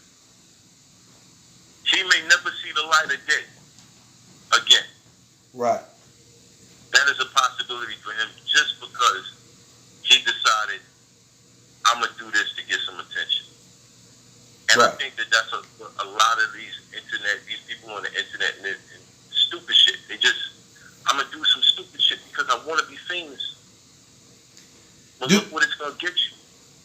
Do you ever think about that, seeing that since we in the era of clout chasing and people trying to do any stupid thing to go viral, do you ever think that somebody might end up trying to take you there?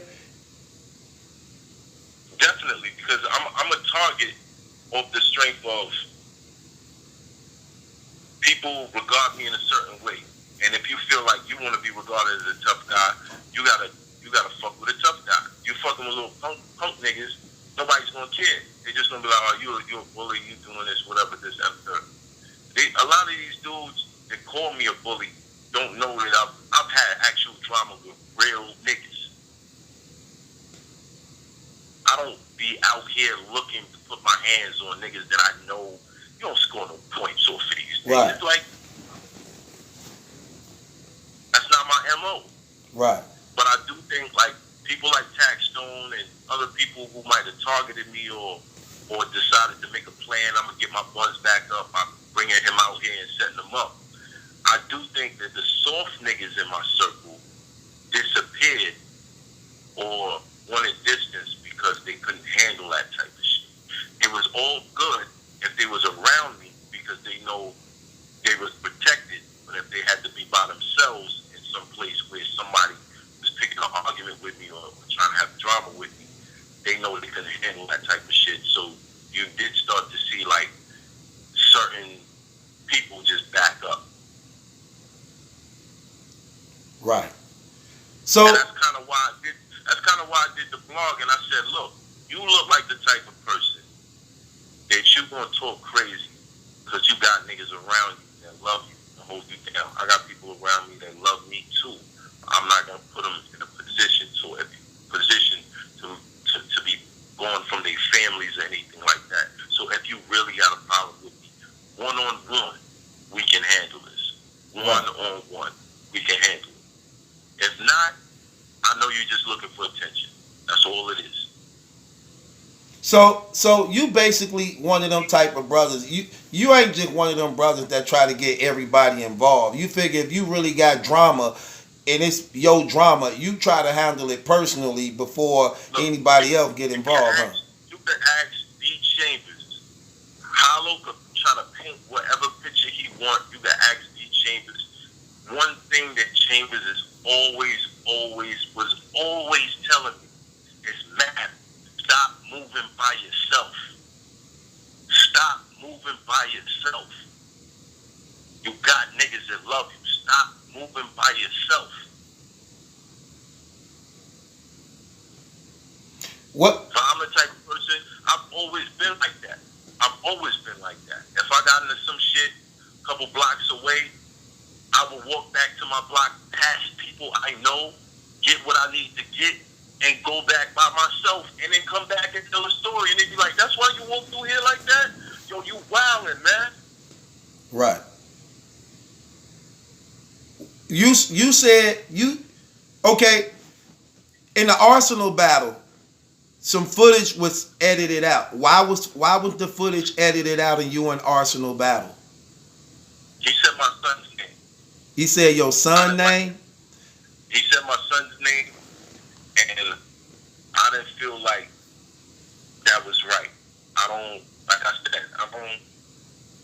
involve people's kids, and I'm not gonna threaten your kids, because to a certain extent, I feel like words have power. Right. So I'm careful with the things that I say. I would hate for me to do a battle with somebody and talk about killing a kid, and then one day some tragedy happens and kids die, and they can never watch that battle again. I didn't know you had a son. I saw your daughter in a couple blogs you did. She reminded me of when my daughter busts in on me sometime. She came in on you a couple times. I didn't know you had a son though. Your son older than your daughter? Yeah. Okay. Both my sons is older. How old is he about? If I say it and I hear it in the battle truth, I'm gonna be tight. So I'm just leave it alone. Okay. Now, okay, so you are a father. So how are you enjoying fatherhood? I love it. You love what do you like? What do you love most about it? It's tough because me and my pops wasn't really that close. We have a relationship now. He was not in my life like that. All right. And I was a father at 19. So it was like I had to learn how to be, you know what I mean? Right. How to talk to them, how to guide them. And they were changing me. The same way I was looking. One thing that kids do is they make you realize what you want for yourself. Right. Because everything that you want for them, you really want it for yourself. Right. Right. That's true. That's true. Definitely true. So I was just never on that type of, you know what I mean? Yeah. I had to father. What And I did. Go ahead. Say what you gonna say. was you like when you first found out you was finna be a father? Was it any doubt or what? Did you It was scary. right? I was a teenager. It was scary. Was you in a relationship or it just something happened and she was pregnant? It was kind of it was kind of a relationship. Okay. Okay. Okay. But it was it was scary for me because I had to do a lot. Like I had to get my own spot. I felt like I needed these things to take care of my son. You know what I'm saying? Right. So my life changed drastically. Then when I had my second son, I kind of went back to the streets because I had to feed them. Right.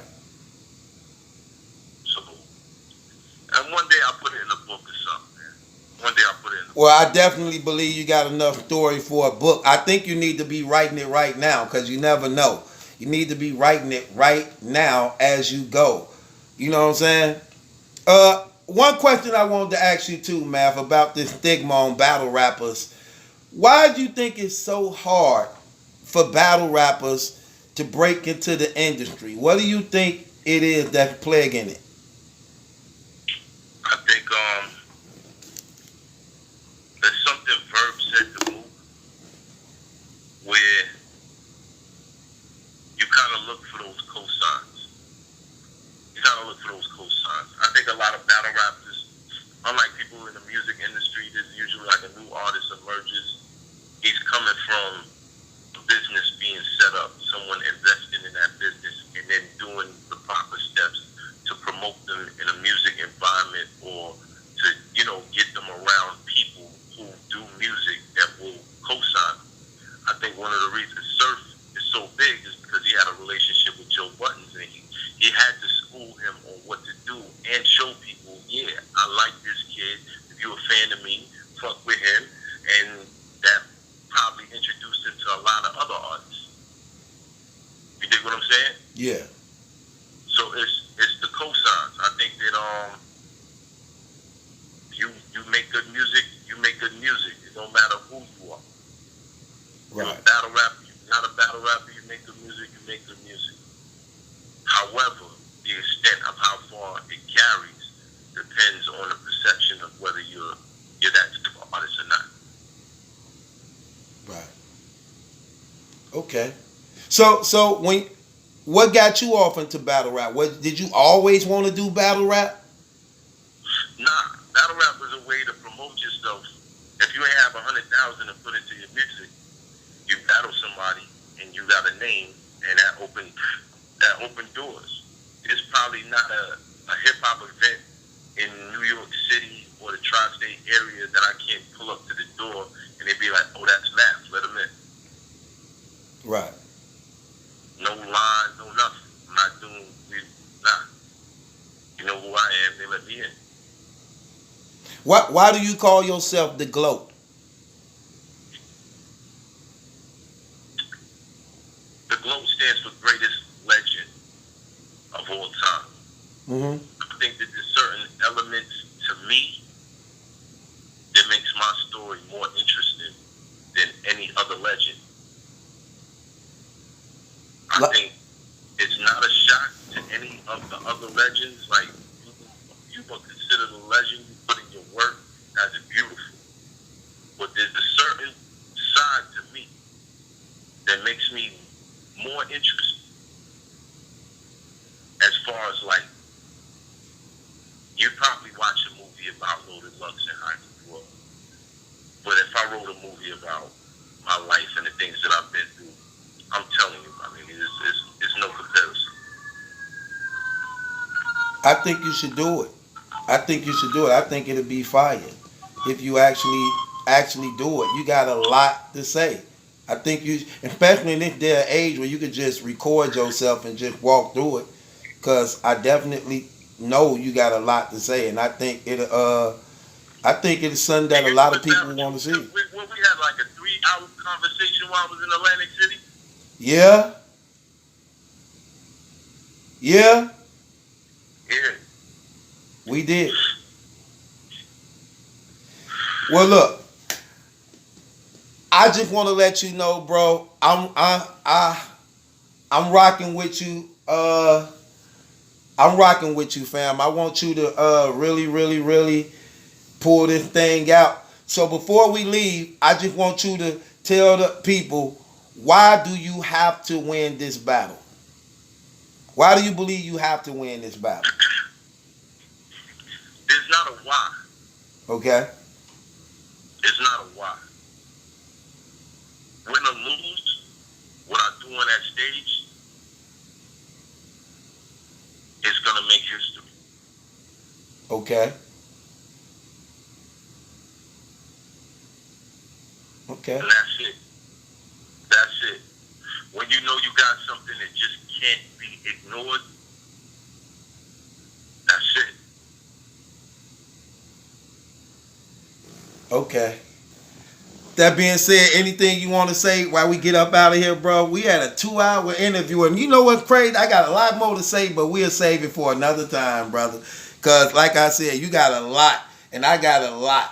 So, like you said, if you wrote a book, brother, it'd be an interesting movie and book, man. But the people loving you, man, look, it's like, it's 210 where I'm at, which means it's 310 where you at, and it's still over 267 people on this thing still listening, bro. Tell you when they know we doing something, brother, it's a wrap. But they on here 3 o'clock in the morning, man. So what you want to let the people know, Hoffa? Hoffa. Man, this brother hung up on me. Yeah, his phone hung up. But I'm gonna say it for y'all. Hoffa, man, going up against Hollow the Don, man. I'm really looking forward to this battle, man. I'm very interested in looking forward to this battle. Appreciate everybody for tuning in, man. He hung up. I had one more question I wanted to ask him, man. A lot. But appreciate y'all watching. Appreciate y'all tuning in. It's 3 Sunday in the morning. It's still over 255 people now on let me see. God bless everybody. Let me see people who donated. Shouts out to I Am Beloved. Thanks for the donation. I see a woman picture, but I don't know if you're a woman. I don't know if you're. I hate that. I hate if I don't know if y'all a real woman, because sometimes I want to put my back down. Sometimes them be dudes using women pictures. Sometimes it be catfish. I've been catfished before. I got to tell y'all that story. No, let me stop. Shouts out to Battle Rap Rankings. Follow the rankings for the donation. Prime Time. Thank you for the donation also. I ain't splitting nothing with Math. DJ Quicksilver Cooley. Thank you for the donation also. Dope interview. I'm going to try to get Hollow on here if he accept my invitation. But I just got to keep it real, man. Hollow know he was bogus. He even admitted he was bogus. I ain't got to say nothing. He said it himself. But,